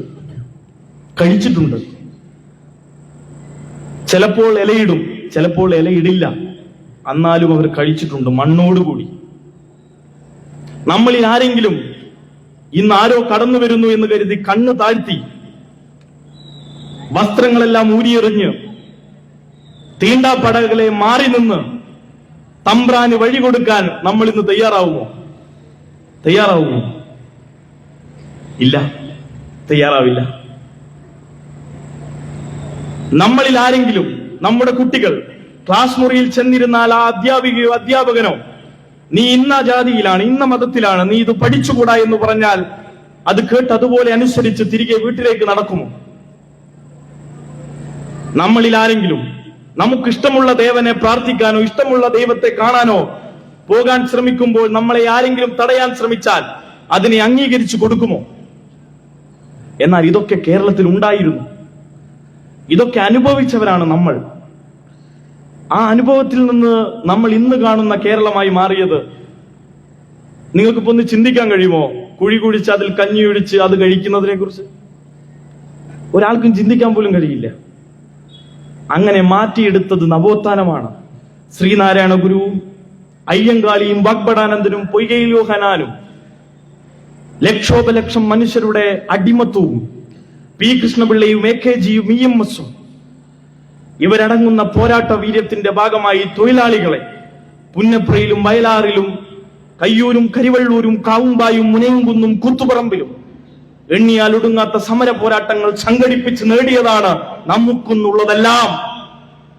അന്ന് ഇതിനോടൊപ്പം ഐക്യപ്പെടാതിരുന്ന രാഷ്ട്രീയ പാർട്ടിയുടെ പേരാണ് ഇന്ത്യൻ നാഷണൽ കോൺഗ്രസ്. നമ്മൾ ഹൃദയത്തിൽ വെച്ചേക്കണം. ഇന്ത്യയിൽ ജന്മിത്തം അവസാനിക്കരുത് എന്ന് ആഗ്രഹിച്ച രാഷ്ട്രീയ പാർട്ടിയുടെ പേരാണ് ഇന്ത്യൻ നാഷണൽ കോൺഗ്രസ്. ജന്മിത്വത്തിന് വേണ്ടി, അവരെ നിലനിർത്തുന്നതിന് വേണ്ടി അന്ന് തൊട്ടേ ഇന്ത്യൻ നാഷണൽ കോൺഗ്രസ് ഇടപെട്ടിരുന്നു. ഈ കേരളത്തിൽ ഭൂപരിഷ്കരണം നടപ്പിലാക്കിയതിന്റെ പേരിലാണ് EMS സർക്കാരിനെ, ജനങ്ങൾക്ക് വേണ്ടി ഇടപെടുന്നു എന്നതിന്റെ പേരിലാണ് EMS സർക്കാരിനെ പിരിച്ചുവിട്ടു. 1957 അധികാരത്തിൽ വന്ന ഉടനെ അധിക കാലത്തൊന്നും അധികാരത്തിലിരിക്കാൻ സമ്മതിച്ചിട്ടില്ല. എന്താ ചെയ്തത്? ഈ നാട്ടിലെ ജനങ്ങളുടെ ജീവിത നിലവാരം ഉയർത്തി. അതായിരുന്നു EMSന്റെ മേലുള്ള കുറ്റം.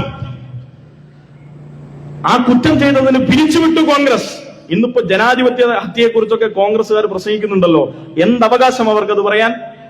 ഈ ഇന്ത്യയിൽ ജനാധിപത്യ ഹത്യ നടത്തിയ ഏറ്റവും വലിയ പാർട്ടി ഇന്ത്യൻ നാഷണൽ കോൺഗ്രസ് ആണ്. ആ ഇന്ത്യൻ നാഷണൽ കോൺഗ്രസ് ഇന്ന് ജനങ്ങൾക്ക് മുന്നിൽ വികസനത്തെക്കുറിച്ചോ ജീവിത നിലവാരത്തെക്കുറിച്ചോ അല്ല വീണ്ടും സംസാരിക്കുന്നത്, മറിച്ച് വിവാദങ്ങളാണ്. 1957 അധികാരത്തിലെത്തിയ EMS സർക്കാർ ഈ നാട്ടിലെ ജനജീവിതത്തെ മാറ്റിമറിച്ചു. ഭൂപരിഷ്കരണത്തിലൂടെയും വിദ്യാഭ്യാസ പരിഷ്കരണത്തിലൂടെയും ഈ നാട്ടിലെ സാധാരണക്കാരുടെ ജീവിതം മാറ്റിമറിച്ചു. തുടർച്ചയിൽ ഇതാ കടന്നു വന്നിട്ടുള്ള വ്യത്യസ്ത ഇടതുപക്ഷ സർക്കാരുകളുടെ ആദ്യാന്തത്തിൽ ഇന്ന് ഈ കേരളം ഭരിക്കുന്നത് സഖാവ് പിണറായി വിജയനാണ്. ആ പിണറായി വിജയൻ നേതൃത്വം കൊടുക്കുന്ന സർക്കാർ, രണ്ടാം പിണറായി വിജയൻ സർക്കാർ, ഈ രണ്ട് സർക്കാരുകളുടെയും വികസന പ്രവർത്തനങ്ങളെ മാത്രം വെച്ച് ചർച്ച ചെയ്യാൻ ഈ വണ്ടൂർ മണ്ഡലത്തിലെ MLA ഉൾപ്പെടെ ഞങ്ങൾ ക്ഷണിക്കുന്നു. ധൈര്യമുണ്ടോ? വരുമോ അദ്ദേഹം? വണ്ടൂർ മണ്ഡലത്തിലെയോ ഈ പഞ്ചായത്തിലെയോ ഈ ബ്ലോക്ക് പഞ്ചായത്തിലെയോ ജില്ലാ പഞ്ചായത്തിലെയോ ആർക്കും കടന്നു വരാം. ഏത് ലീഗ് നേതാവിനും കടന്നു വരാം. ഈ വികസനത്തെ കുറിച്ച് ചർച്ച ചെയ്യാൻ തയ്യാറുണ്ടോ? കോൺഗ്രസ് കാലത്ത് എത്ര വീടുകൾ പണിതു? പണിത വീടുകളുടെ എണ്ണം 3000 5 വർഷത്തിൽ. LDF സർക്കാരിന്റെ കാലത്ത് എത്ര വീടുകൾ പണിതു? VD സതീശന്റെ കണക്ക് മാത്രം എടുത്താൽ 4,72,364. 10 കൊല്ലാവുമ്പോൾ അത് 5 ലക്ഷം കഴിയും. UDF ഭരണകാലത്ത് ക്ഷേമ പെൻഷൻ എത്ര? 600 രൂപ, 18 മാസം കുടിശ്ശിക. LDF സർക്കാർ അധികാരത്തിൽ വന്നു ഇപ്പോൾ എങ്ങനെയാണ്? 2000 രൂപ കുടിശ്ശികയുണ്ടോ? ഇല്ല. എത്ര PSC നിയമനങ്ങളാണ് ഉമ്മൻചാണ്ടി നടത്തിയത്? നിയമന നിരോധനം നിലനിന്നിരുന്ന കാലമായിരുന്നു 2006 തൊട്ട് 2011 വരെ. DYFI തെരുവിലായിരുന്നു. 25,000-ൽ താഴെയായിരുന്നു നിയമനങ്ങൾ. അത്ര പോലും വരില്ല. ഈ 10 വർഷത്തിനിടയിൽ 3,02,022 ഈ എത്ര നിയമനങ്ങൾ ശുപാർശ നൽകിയിരിക്കുന്നു ഈ LDF സർക്കാർ. കിഫ്ബി വഴി എത്ര വികസനങ്ങൾ, കിഫ്ബി വഴി എത്ര പോരാട്ടങ്ങൾ, എത്ര വികസനങ്ങൾ ഈ നാട്ടിൽ നടന്നു. എത്ര സർക്കാർ സ്കൂളുകൾ അന്താരാഷ്ട്ര നിലവാരത്തിലേക്ക് ഉയർന്നു. എത്ര സർക്കാർ വിദ്യാലയങ്ങൾ അന്താരാഷ്ട്ര നിലവാരത്തിൽ ഉയരുമ്പോഴും 1.5 ലക്ഷത്തിൽ കൂടുതൽ ക്ലാസ് റൂമുകൾ പടുത്തുയർത്തി നമ്മൾ ഈ കേരളത്തിൽ. ഈ നാട്ടിൽ പണമുള്ളവനും ഇല്ലാത്തവനുമായിട്ടുള്ള മനുഷ്യരുടെ മക്കൾ ഇന്ന് പഠിക്കുന്നതെല്ലാം അന്താരാഷ്ട്ര നിലവാരത്തിലുള്ള സ്കൂളുകളിലാണ്. അത് ഇടതിന്റെ ബദലാണ്. പണമുള്ളവന് ഇന്ന നിലവാരം, പണമില്ലാത്തവന് ഇന്ന നിലവാരം എന്നുള്ളതല്ല, മറിച്ച് ഞങ്ങൾ മുന്നോട്ട് വെച്ച ആശയങ്ങളെ ഞങ്ങളുടെ സർക്കാരുകൾ വരുമ്പോഴൊക്കെയും നടപ്പിലാക്കാനുള്ള ശ്രമമായിരിക്കും ഞങ്ങൾ നടപ്പിലാക്കുക. അതിന് ഞങ്ങളോട് ദേഷ്യപ്പെട്ടിട്ട് എന്താ കാര്യം? നോക്കൂ, ഈ കേരളത്തിലെ വികസനത്തെ തടയാനായിരുന്നില്ലേ കോൺഗ്രസും ലീഗും ശ്രമിച്ചത്? ഗെയിൽ പൈപ്പ് ലൈൻ വരുമ്പോൾ ബോംബ് വരുന്നു എന്നായിരുന്നില്ലേ ഈ കേരളത്തിലെ ജനങ്ങൾക്കിടയിൽ അവർ പരിഭ്രാന്തി പടർത്തിയത്? ഗെയിൽ പൈപ്പ് ലൈൻ പൂർത്തീകരിച്ചില്ലേ? വീടുകളിലേക്ക് കടന്നു വരും ഗ്യാസ് കണക്ഷൻ. എന്ത് ബോംബാണ്? മണ്ണിനടിയിൽ ബോംബ് എന്നായിരുന്നില്ലേ പറഞ്ഞത്? ഈ നാട്ടിലെ ഏറ്റവും വലിയ പൊട്ടാത്ത ബോംബാണ് ഇന്ത്യൻ യൂണിയൻ മുസ്ലിം ലീഗ്. അവരാണ് ഈ നാട്ടിലെ മുഴുവൻ വികസനത്തിന്റെയും മുരടിപ്പുണ്ടാക്കിയത്. ഈ നാട്ടിലെ കോൺഗ്രസ് ലൈഫ് മിഷൻ പിരിച്ചുവിടുമെന്നല്ലേ പറഞ്ഞത് കഴിഞ്ഞ തെരഞ്ഞെടുപ്പിന്റെ കാലത്ത്? 5 ലക്ഷം കുടുംബങ്ങൾക്ക് കിട്ടുമായിരുന്ന വീട്, ആ കിട്ടിക്കൊണ്ടിരിക്കുന്ന ആ വീടിന്റെ പദ്ധതികൾ അവസാനിപ്പിക്കുമെന്ന് പ്രഖ്യാപിച്ച രാഷ്ട്രീയത്തിന്റെ പേരാണ് ഇന്ത്യൻ നാഷണൽ കോൺഗ്രസ്. അവരെന്ത് ജനകീയ പാർട്ടിയാ? എന്ത് ജനക്ഷേമ പാർട്ടിയാ? അവർക്ക് ജനങ്ങളോട് എന്ത് സത്യസന്ധത? തൊഴിൽ നിയമനങ്ങളൊക്കെയും നിർത്തലാക്കി PSCയെ പൂട്ടിക്കെട്ടിയ നിയമന നിരോധത്തിന്റെ കാലമായിരുന്നു UDF. എന്നാൽ 3 ലക്ഷത്തിൽ കൂടുതൽ ആളുകൾക്ക് തൊഴിൽ കൊടുത്തു ഈ കേരളത്തിൽ. എന്നാൽ മുഴുവൻ പേർക്കും PSC നിയമനം കൊടുക്കാൻ കഴിയില്ല. അത് സ്വാഭാവികമാണ്. അതിനു പകരം സ്റ്റാർട്ടപ്പ് മിഷൻ എന്ന പദ്ധതിയുമായി സർക്കാർ വന്നു. ഇന്ന് സ്റ്റാർട്ടപ്പുകളാണ്, അതിന് ലോണുകളാണ്. നിമിഷ നേരം തൊട്ട് ലോണുകൾ കൊടുക്കുന്ന നാടായി കേരളം മാറുകയാണ്, സർക്കാർ വക തന്നെ. ഈസ് ഓഫ് ഡൂയിങ് ബിസിനസ്സിൽ കേരളത്തിന്റെ കുറച്ചു കാലങ്ങൾ, ഗതകാലങ്ങൾക്കിടയിലുള്ള സിനിമകൾ നമുക്ക് കണ്ടാൽ മനസ്സിലാകുന്നത് കേരളത്തിൽ എപ്പോൾ നോക്കിയാലും സമരമാണ്. ഇവിടെ വാണിജ്യമോ വ്യവസായമോ നടക്കില്ല എന്നതായിരുന്നു വലതുപക്ഷത്തിന്റെ ആഖ്യാനം. എന്നാൽ എന്താ ഇന്ന് സ്ഥിതി? ഇന്ന് രാജ്യത്തെ ഈസ് ഓഫ് ഡൂയിങ് ബിസിനസ്സിൽ ഒന്നാമതാണ് കേരളം. ബിസിനസ് ചെയ്യാൻ ആർക്കും കടന്നു വരാൻ കഴിയുന്ന ഈ കേരളത്തിലെ ഒന്നാമത്തെ സ്ഥലത്തിന്റെ പേരാണ് കേരളം. വ്യാവസായിക രംഗത്തെ കുതിച്ചുചാട്ടം. IBM-ഉം ഇൻഫോസിസും നിസാനും ടെക്നോക്രാറ്റ്സും മുഴുവൻ പേരും ഇന്ന് കോഗ്നിസന്റ് ഉൾപ്പെടെയുള്ളവർക്ക് ക്യാമ്പസ് ഉള്ള ഇടമായി ഈ കേരളം മാറി. ഈ കേരളത്തിന്റെ ഈസ് ഓഫ് ഡൂയിങ് ബിസിനസ് കഴിഞ്ഞ 2-3 വർഷമായി ഒന്നാമതായി നിലനിൽക്കുന്നു കേരളം. ജീവിത നിലവാരത്തിൽ നാം എത്ര മെച്ചപ്പെട്ടു. ഏറ്റവും അവസാനം കഴിഞ്ഞ നവംബർ 1-ന് കേരളത്തിന്റെ മുഖ്യമന്ത്രി ഒരു പ്രഖ്യാപനം നടത്തി. ഈ ഭൂമുഖത്ത് ആ പ്രഖ്യാപനം നടത്തിയ 2 മനുഷ്യരേ ഉള്ളൂ. ഒന്ന് ചൈനീസ് കമ്മ്യൂണിസ്റ്റ് പാർട്ടിയുടെ ജനറൽ സെക്രട്ടറിയും പ്രസിഡന്റുമായ, ആ ഗവൺമെന്റിന്റെ പ്രസിഡന്റുമായ ഷീ ജിൻപിങ് എന്ന നേതാവാണെങ്കിൽ മറ്റൊന്ന് കമ്മ്യൂണിസ്റ്റ് പാർട്ടി ഓഫ് ഇന്ത്യ മാർക്സിസ്റ്റിന്റെ പോളിറ്റ് ബ്യൂറോ മെമ്പറായ സഖാവ് പിണറായി വിജയനാണ്. ഞങ്ങളുടെ നാട്ടിൽ പട്ടിണിയില്ലെന്ന് പ്രഖ്യാപിച്ച 2ാമത്തെ മനുഷ്യനാണ് സഖാവ് പിണറായി വിജയൻ. ആ മനുഷ്യന്റെ മുമ്പിൽ പോയിട്ട് എന്താ ഇവർ പറഞ്ഞത്? പട്ടിണി എന്റെ നാട്ടിലുണ്ട് എന്ന് ഇവിടുത്തെ ഈ മലപ്പുറം ജില്ലയിലെ പെരിന്തൽമണ്ണ MLA അല്ലെ, പെരിന്തൽമണ്ണയിലെ MLA പോയിട്ട് പറഞ്ഞു എന്റെ നാട്ടിൽ പട്ടിണിയുണ്ട്. മാധ്യമങ്ങളെ മൊത്തം കൂട്ടിപ്പോയി. നജീബ് കാന്തപുരം അല്ലെ, മാധ്യമങ്ങളെ മൊത്തം കൂട്ടിപ്പോയി. അമ്പട കിട്ടിയില്ല അടി.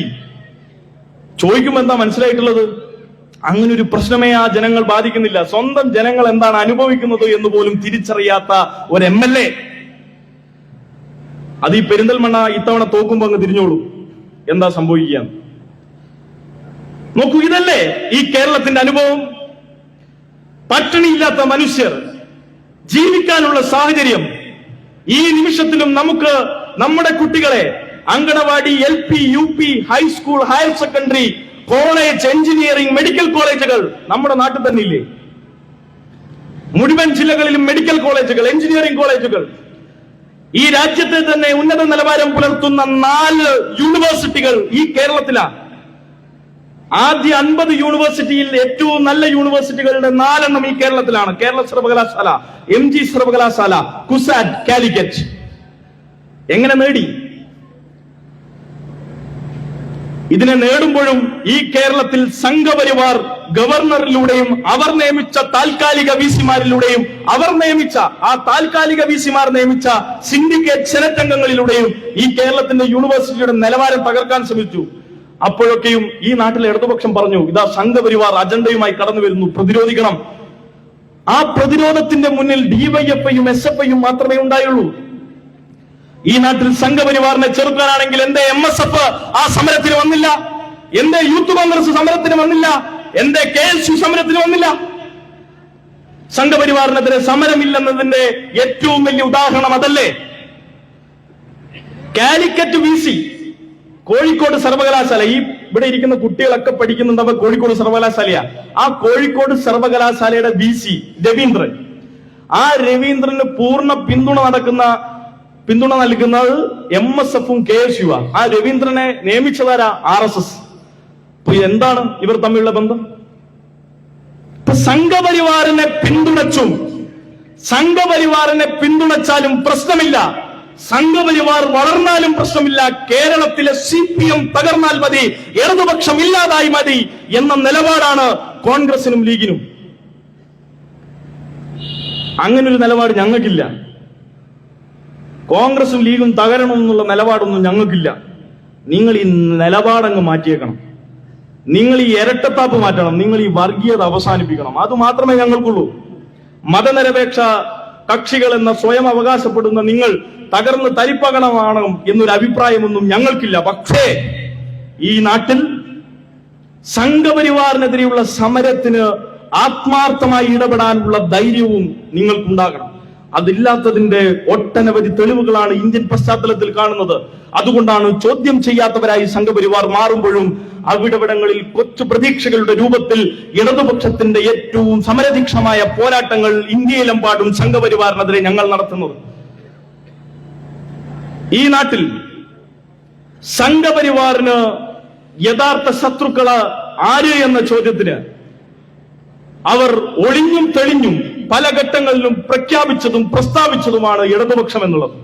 അതിന്റെ ഏറ്റവും വലിയ ഉദാഹരണമാണ് സംഘപരിവാറിന്റെ മുക്കിന് താഴെയുള്ള ജവഹർലാൽ നെഹ്റു യൂണിവേഴ്സിറ്റി. ഇന്ത്യയിലെ ഏറ്റവും വിജ്ഞാനപരമായുള്ളതും ബുദ്ധിജീവികൾക്കും കേന്ദ്രമായിരിക്കുന്ന JNU-SU, ആ JNU സർവകലാശാല പിടിച്ചെടുക്കാൻ കഴിഞ്ഞ 30 വർഷമായി പരീക്ഷണം നടത്തുന്ന സംഘമാണ് RSS. എന്തിനാണ് അത് നടത്തുന്നത്? ഈ ഇന്ത്യയിലെ വിദ്യാർത്ഥികൾ ബുദ്ധിജീവികളായ ബുദ്ധികേന്ദ്രമായ സർവകലാശാലകളൊക്കെ ഞങ്ങളുടെ കൂടെയാണ് എന്ന് തെളിയിക്കാൻ. അവിടെ പോലും സംഘപരിവാർ വിരുദ്ധമായ രാഷ്ട്രീയം ഉയർത്തിപ്പിടിക്കാൻ കോൺഗ്രസോ ഈ പറഞ്ഞ സംഘടനകളോ തയ്യാറല്ല.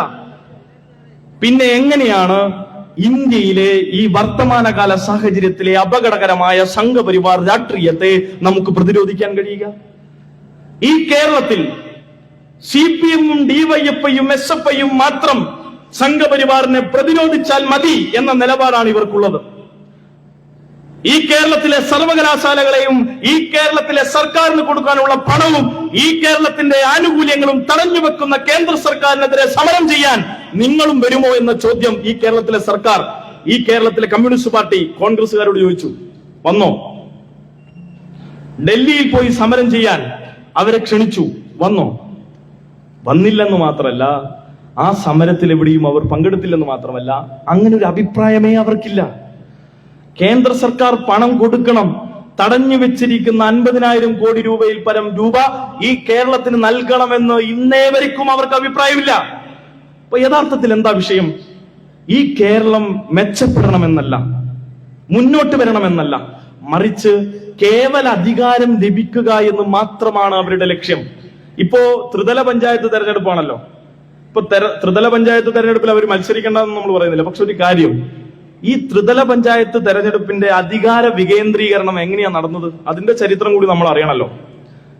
EMS സർക്കാർ ഈ നാട്ടിലെ അവസാനത്തെ ജനങ്ങളിലേക്കും സർക്കാരിന്റെ സേവനം എത്തണമെങ്കിൽ താഴേക്കിടയിലുള്ള പഞ്ചായത്തുകളും ത്രിതല പഞ്ചായത്തുകൾക്കും കൂടുതൽ ഫണ്ടുകളും കൂടുതൽ അധികാരവും നൽകണമെന്നുള്ള പുതിയ നിയമം പാസാക്കി.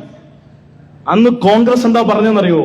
അത് പറ്റില്ല, അങ്ങനെ വന്നാൽ ഞങ്ങളുടെ അധികാരം കുറയും, ഞങ്ങൾ MLA-മാരുടെ അധികാരം കുറയും, ഞങ്ങളുടെ ഇടപെടൽ കുറയും, ഞങ്ങളുടെ ഫണ്ട് കുറയും, അത് പറ്റില്ല എന്ന് പറഞ്ഞ് അന്നത്തെ രാജീവ് ഗാന്ധി സർക്കാരിനെ കൊണ്ട്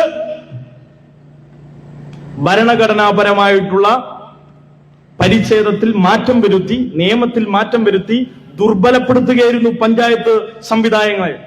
പിന്നീട് വീണ്ടും അധികാരത്തിലെത്തിയ ഇടതുപക്ഷ സർക്കാരാണ് ജനകീയാസൂത്രണം വഴി 96-ൽ ജനകീയാസൂത്രണം വഴി ഈ കേരളത്തിൽ വീണ്ടും ത്രിതല പഞ്ചായത്ത് സംവിധാനങ്ങളുടെയും വികേന്ദ്രീകരിക്കപ്പെട്ട രാഷ്ട്രീയ അധികാരത്തിന്റെ സാഹചര്യങ്ങളും ഒരുക്കിയത്. ഇതിനെക്കുറിച്ച് മറ്റൊരു അഭിപ്രായം ഈ നാട്ടിലെ കോൺഗ്രസിനുണ്ടോ? അപ്പൊ ജനങ്ങളിലേക്ക് അധികാരം എത്തിക്കാൻ, ജനങ്ങളിലേക്ക് സേവനങ്ങൾ എത്തിക്കാൻ ഒരു സർക്കാരിന് പ്രതിബദ്ധതയുണ്ട്. ഒരു മനുഷ്യൻ ജനിച്ചാൽ അയാളുടെ വസ്ത്രം, വെള്ളം, ആരോഗ്യം, പാർപ്പിടം, വിദ്യാഭ്യാസം, ഭക്ഷണം, അങ്ങനെ ഇതിലൊക്കെയും ഉത്തരവാദിത്വം സർക്കാരുകൾക്കുണ്ട്. അവരെ ഭരിക്കുന്ന, നയിക്കുന്ന സർക്കാരുകൾക്കുണ്ട്. ഇത് ഈ ലോകത്തെമ്പാടുമുള്ള സ്വാഭാവികമായ ഒരു അനുവർത്തനമായിരിക്കണം. പക്ഷേ വലതുപക്ഷം, മുതലാളിത്തം എവിടെയൊക്കെ അധികാരത്തിൽ വന്നിട്ടുണ്ടോ അവിടെയൊക്കെ ഇതിൽ നിന്ന് അവർ സ്വാഭാവികമായും പിൻവാങ്ങി. ജനങ്ങൾക്ക് വിദ്യാഭ്യാസം കൊടുക്കുന്നതിൽ നിന്ന്, ആരോഗ്യം കൊടുക്കുന്നതിൽ നിന്ന്, നൂതന സാങ്കേതിക വിദ്യയുടെ സേവനങ്ങൾ കൊടുക്കുന്നതിൽ നിന്ന്, സേവന മേഖലയിൽ നിന്ന് പൂർണ്ണമായും സർക്കാരുകൾ പിൻവാങ്ങി. അതെന്തിനാണ്? ആ മേഖലയിൽ കൂടുതൽ സ്വകാര്യവൽക്കരണം കൊണ്ടുവരാനാണ്, സ്വകാര്യ സേവനം കൊണ്ടുവരാനാണ്. ഈ നാട്ടിൽ സർക്കാർ സ്കൂളുകളില്ലെങ്കിൽ നമ്മുടെ കുട്ടികൾ എവിടെ പോയി പഠിക്കണം? സ്വകാര്യ സ്കൂളുകളിൽ പോയി പഠിക്കണം. സർക്കാർ ആശുപത്രികളില്ലെങ്കിൽ നമുക്ക് രോഗം വന്നാൽ നമ്മൾ എവിടെ പോകേണ്ടി വരും? സ്വകാര്യ ആശുപത്രിയിൽ പോകേണ്ടി വരും. ഇവിടെയൊക്കെ പോകുമ്പോൾ നമുക്ക് ഇപ്പോഴുള്ള ചെലവാണോ ഉണ്ടാവുക? അല്ല. നമ്മളെപ്പോലുള്ള സാധാരണക്കാരായ തൊഴിലാളികൾ എന്തു ചെയ്യും? സ്വാഭാവികമായും നമ്മൾ ദുരിതക്കഴത്തിലാവും, നമ്മൾ ബുദ്ധിമുട്ടും, നമുക്ക് ജീവിത പ്രാരാബ്ദങ്ങൾ കൂടും. ഇത് രണ്ട് നയസമീപനങ്ങളാണ്. ഈ രണ്ട് നയസമീപനങ്ങളിൽ ജനങ്ങൾക്ക് അവരുടേതായ കേവലപരമായ ആവശ്യങ്ങളൊക്കെയും സർക്കാർ വക ലഭിക്കണം എന്ന നിലപാടാണ് ഇടതുപക്ഷത്തിനുള്ളതെങ്കിൽ അതെല്ലാം സ്വകാര്യവൽക്കരിക്കണമെന്ന നിലപാടാണ് ഈ നാട്ടിലെ വലതുപക്ഷം കോൺഗ്രസിന്, BJPക്ക്, RSSന് ഉള്ളത്. അതുകൊണ്ടാണ് അവർ അധികാരത്തിൽ വന്നാൽ സ്കൂളുകൾ പൂട്ടിക്കെട്ടുന്നത്, അതുകൊണ്ടാണ് റേഷൻ കിട്ടാത്തത്, അതുകൊണ്ടാണ് സ്കൂളുകൾ ഇടിഞ്ഞു വീഴുന്നത്, അതുകൊണ്ടാണ് അവർ അധികാരത്തിൽ വന്നാൽ ആശുപത്രികളിൽ ഡോക്ടർമാരില്ലാത്തത്, അതുകൊണ്ടാണ് അവർ അധികാരത്തിൽ വന്നാൽ അഴിമതികൾ ഏറെ നടക്കുന്നത്, വികസനങ്ങൾ തുലവും തുച്ഛമാകുന്നത്. കാരണം നയങ്ങൾ തമ്മിലുള്ള വ്യത്യാസമാണ്. ആ നയങ്ങൾ തമ്മിലുള്ള വ്യത്യാസമാണ് രാഷ്ട്രീയ പ്രവർത്തനത്തിൽ പോരാടേണ്ടത്. പക്ഷേ പലപ്പോഴായി ഈ നാട്ടിൽ നയങ്ങൾ തമ്മിലുള്ള പോരാട്ടങ്ങൾക്കിടയിലൊക്കെയും ഈ കോൺഗ്രസും സംഘപരിവാറും ഈ നാട്ടിലെ ഇടതുപക്ഷ മനുഷ്യരെ വെട്ടി വീഴ്ത്താൻ, അരിഞ്ഞു വീഴ്ത്താൻ, കൊലപ്പെടുത്താൻ പലപ്പോഴായി ഉരുമ്പിട്ടിറങ്ങിയിട്ടുണ്ട്. അങ്ങനെ ഒരു ദിവസമായിരുന്നു ഈ പറഞ്ഞ 94 നവംബർ 25. ഈ നാട്ടിലെ സാധാരണക്കാർക്കായി നമ്മൾ നടത്തുന്ന പോരാട്ടങ്ങളൊക്കെയും ജനാധിപത്യപരമാണ്. ഞാൻ നേരത്തെ പറഞ്ഞ ഒരു മനുഷ്യന്റെ അടിസ്ഥാനപരമായ ആവശ്യത്തിന് വേണ്ടിയാണ്. നോക്കൂ, പരിയാരം മെഡിക്കൽ കോളേജ് ഇന്ന് government Pariyaram medical college Kannur എന്ന ബോർഡോടുകൂടി അവിടെ നിൽക്കുന്നുണ്ടെങ്കിൽ അതിനൊറ്റ കാരണമേ ഉള്ളൂ, റോഷനും ബാബുവും ശിവലാലും രാജീവനും മധുവും പുഷ്പനും മരിച്ചു വീണത് കൊണ്ടാണ്. ആ പോരാട്ടം നടത്താൻ നമ്മൾ ബാക്കിയുള്ളത് കൊണ്ടാണ്. നമ്മളില്ലായിരുന്നുവെങ്കിൽ തീർച്ചയായും MP രാഘവന്റെയും കരുണാകരന്റെയും സ്വത്തായി അത് മാറി ഇന്ന് പത്മജയും മുരളീധരനും തമ്മിലുള്ള അടിയായി അത് മാറിയേനെ. കാരണം എന്താ? ഇവർ രണ്ടാളും ഇപ്പൊ 2 പാർട്ടിയിലാണല്ലോ. അച്ഛന്റെ സ്വത്ത് രണ്ടാക്കുണ്ടല്ലോ. പരിയാരം മെഡിക്കൽ കോളേജിന്റെ വീതം വെപ്പ് ഇപ്പൊ നടത്തിയേനെ. നോക്കൂ, എങ്ങനെയാണ് കോടാനുകോടിയായിട്ടുള്ള ഒരു പൊതു സ്വത്തിനെ വ്യക്തികൾക്ക് കൊണ്ടുപോകാൻ കോൺഗ്രസ് തീരുമാനിക്കുന്നത് എന്നതിന്റെ ഉത്തമ ഉദാഹരണമാണ് പരിയാരം. അതിൽ നിന്ന് നമ്മൾ തിരികെ പിടിച്ച് ഇന്ന് നമ്മൾ നടത്തിയിരിക്കുന്നു ജനകീയമായ ബദൽ. ഈ ജനകീയമായ ബദലാണ് സർവതന്ത്ര മേഖലയിലും നമ്മൾ നടത്തുന്നത്. ആ മേഖലയിലൊക്കെയും നടപ്പിലാക്കി നമ്മൾ ജനങ്ങളെ കാണാൻ ഈ വരുന്ന ദിവസങ്ങളിൽ പോവുകയാണ്. ഡിസംബർ 11 ത്രിതല പഞ്ചായത്ത് തെരഞ്ഞെടുപ്പിന്റെ ഭാഗമായി ജനങ്ങളിലേക്ക് നമ്മൾ പോവുകയാണ്. പെൻഷൻ അവരുടെ കൈകളിലേക്ക് എത്തിച്ച വീട്ടമ്മമാർക്ക്, വീട്ടിൽ ജോലി ചെയ്തുകൊണ്ടിരിക്കുന്ന, നമ്മളെ നയിച്ചുകൊണ്ടിരിക്കുന്ന, ഈ സമൂഹത്തെ നയിച്ചുകൊണ്ടിരിക്കുന്ന സ്ത്രീകൾക്ക്, 60 വയസ്സ് വരെയുള്ള സ്ത്രീകൾക്ക് 1000 രൂപ അവരുടെ കൈകളിലേക്ക് എത്തിക്കുന്ന, ഈ കേരളത്തിലെ മുഴുവൻ വിദ്യാർത്ഥികൾക്കും തൊഴിൽ നേടുന്നത് വരെ 40 വയസ്സ് വരെ വിദ്യാഭ്യാസം കഴിഞ്ഞ് തൊഴിൽ നേടുന്നത് വരെ അവരുടെ കൈകളിലേക്ക് 1000 രൂപ കൊടുക്കുന്ന ഈ കേരളത്തിലെ മുഴുവൻ മേഖലയിലും, അത് റോഡാകട്ടെ, അത് തോടാകട്ടെ, അത് നമ്മുടെ പാർപ്പിടമാകട്ടെ, വിദ്യാഭ്യാസമാകട്ടെ, ആരോഗ്യമാകട്ടെ, സർവ മേഖലയിലും മാറ്റങ്ങൾ സൃഷ്ടിച്ച കഴിഞ്ഞ 10 വർഷത്തെ വികസനമാണ് നമുക്ക് ജനങ്ങളോട് പറയാനുള്ളത്. ആ വികസനത്തിന്റെ ഭാഗമായി ഈ പഞ്ചായത്തിലും ഈ പ്രദേശത്തെ മുഴുവൻ പഞ്ചായത്തുകളിലും ഈ വണ്ടൂർ നിയോജക മണ്ഡലത്തിലും വരാൻ വേണ്ടി പോകുന്ന തെരഞ്ഞെടുപ്പുകളിൽ വിജയിക്കാൻ വേണ്ടി പോകുന്നത് ഇടതുപക്ഷ ജനാധിപത്യ മുന്നണിയുടെ സ്ഥാനാർത്ഥികൾ അരിവാൾ ചുറ്റിക നക്ഷത്രത്തിൽ. മലപ്പുറത്തിനൊരു ചരിത്രം ഉണ്ടല്ലോ, അരിവാളൊക്കെ കണ്ട പ്രശ്നം, അതൊക്കെ മാറിട്ടോ കേട്ടോ ലീഗറെ.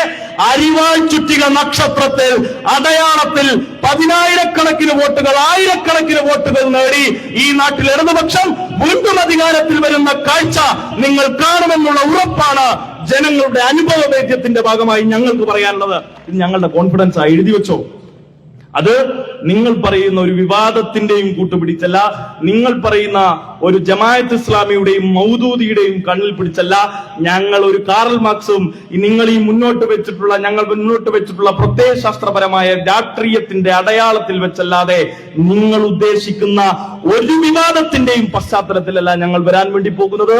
കേരളത്തിലെ 3.25 കോടി ജനങ്ങളുടെയും അനുഭവത്തിന്റെ കരുത്തിലാണ് ഞങ്ങൾ ഈ പ്രഖ്യാപനം നടത്തുന്നത് എന്നുള്ളത് ഞങ്ങളെക്കാൾ നല്ല പോലെ നിങ്ങൾക്കറിയാം എന്നറിയുന്നത് കൊണ്ട് തന്നെ 2026 മൂന്നാം പിണറായി സർക്കാരിന്റെ അധികാരത്തിലേക്കുള്ള സാമ്പൽ വെടിക്കെട്ടായി ഈ ത്രിതല പഞ്ചായത്ത് തെരഞ്ഞെടുപ്പ് മാറും എന്ന ഉജ്ജ്വലമായ പ്രഖ്യാപനം ഈ രക്തസാക്ഷികളുടെ അനുസ്മരണ യോഗത്തിൽ റോഷന്റെയും ബാബുവിന്റെയും ശിവലാലിന്റെയും രാജീവന്റെയും മധുവിന്റെയും പുഷ്പന്റെയും പോരാളികളുടെ മണ്ണിൽ ഈ നാട്ടിൽ മനുഷ്യ സംബന്ധിയായ വിഷയങ്ങളിൽ ഇനിയും പോരാടാൻ ഞങ്ങൾ ഇവിടെ തന്നെ ഉണ്ടാകുമെന്ന ഉജ്ജ്വലമായ പ്രഖ്യാപനങ്ങളോടുകൂടി RSSന്റെ മുന്നിൽ മുട്ടുമടക്കാതെ ജമാഅത്ത് ഇസ്ലാമിക്ക് മുന്നിൽ കീഴടങ്ങാതെ ഈ നാട്ടിലെ വലതുപക്ഷത്തിന്റെ തെറ്റായ രാഷ്ട്രീയത്തെ തുറന്നു കാണിച്ച് ഞങ്ങൾ മുന്നോട്ടേക്ക് പ്രയാണം കുതിക്കുക തന്നെ ചെയ്യുമെന്ന് മാത്രം പറഞ്ഞുകൊണ്ട് സഖാക്കളെ, സുഹൃത്തുക്കളെ, രക്തസാക്ഷികൾക്ക് വേണ്ടി, ഇനിയും വിളിക്കാനുള്ള മുദ്രാവാക്യങ്ങൾക്ക് വേണ്ടി, രക്തസാക്ഷി കുടീരങ്ങൾക്ക് വേണ്ടി, ലോകത്തെ 800 കോടി ജനതയ്ക്ക് വേണ്ടി നിങ്ങൾ അഭിവാദ്യം ചെയ്തുകൊണ്ട് നിർത്തുന്നു. ഈ പരിപാടി ഔപചാരികത പേരിൽ ഉദ്ഘാടനം ചെയ്തതായി അറിയിച്ചുകൊണ്ട് നിർത്തുന്നു. നിങ്ങൾക്ക് എന്റെ അഭിവാദനങ്ങൾ.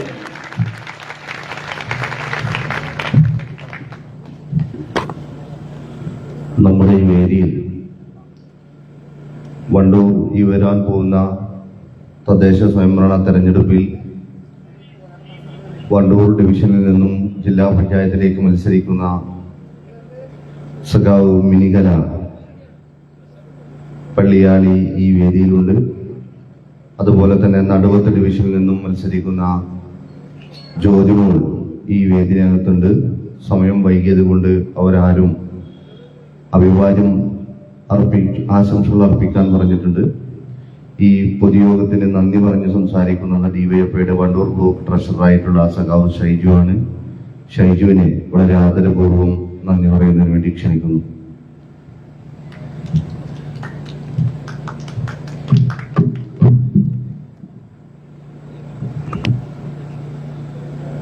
ഈ പൊതുയോഗത്തിന്റെ സമായാതരായിട്ടുള്ള അധ്യക്ഷനും ജില്ലാ കമ്മിറ്റി അംഗമായിട്ടുള്ള സഖാവ് ജുനൈദ്, കൂത്തുപറമ്പ് പൊതുയോഗം ഔപചാരികമായി ഉദ്ഘാടനം ചെയ്തുകൊണ്ട് സംസാരിച്ച ഇന്ത്യയിലെ പെരുകുന്ന വിപ്ലവ വിദ്യാർത്ഥി പ്രസ്ഥാനത്തിന്റെ കേരളത്തിലെ അമരക്കാരൻ സഖാവ് പി സഞ്ജീവ് ഈ ക്യാമ്പയിലും നേതൃത്വങ്ങളായിട്ടുള്ള പങ്കുവയ്ക്കുന്ന എസ്എഫ്ഐയുടെ നേതാവും ഡിവൈഎഫ്ഐ ജില്ലാ കമ്മിറ്റി അംഗങ്ങളായിട്ടുള്ള സഖാവ് എം സജാദ്, വേദിയിൽ സന്നിഹിതരായിട്ടുള്ള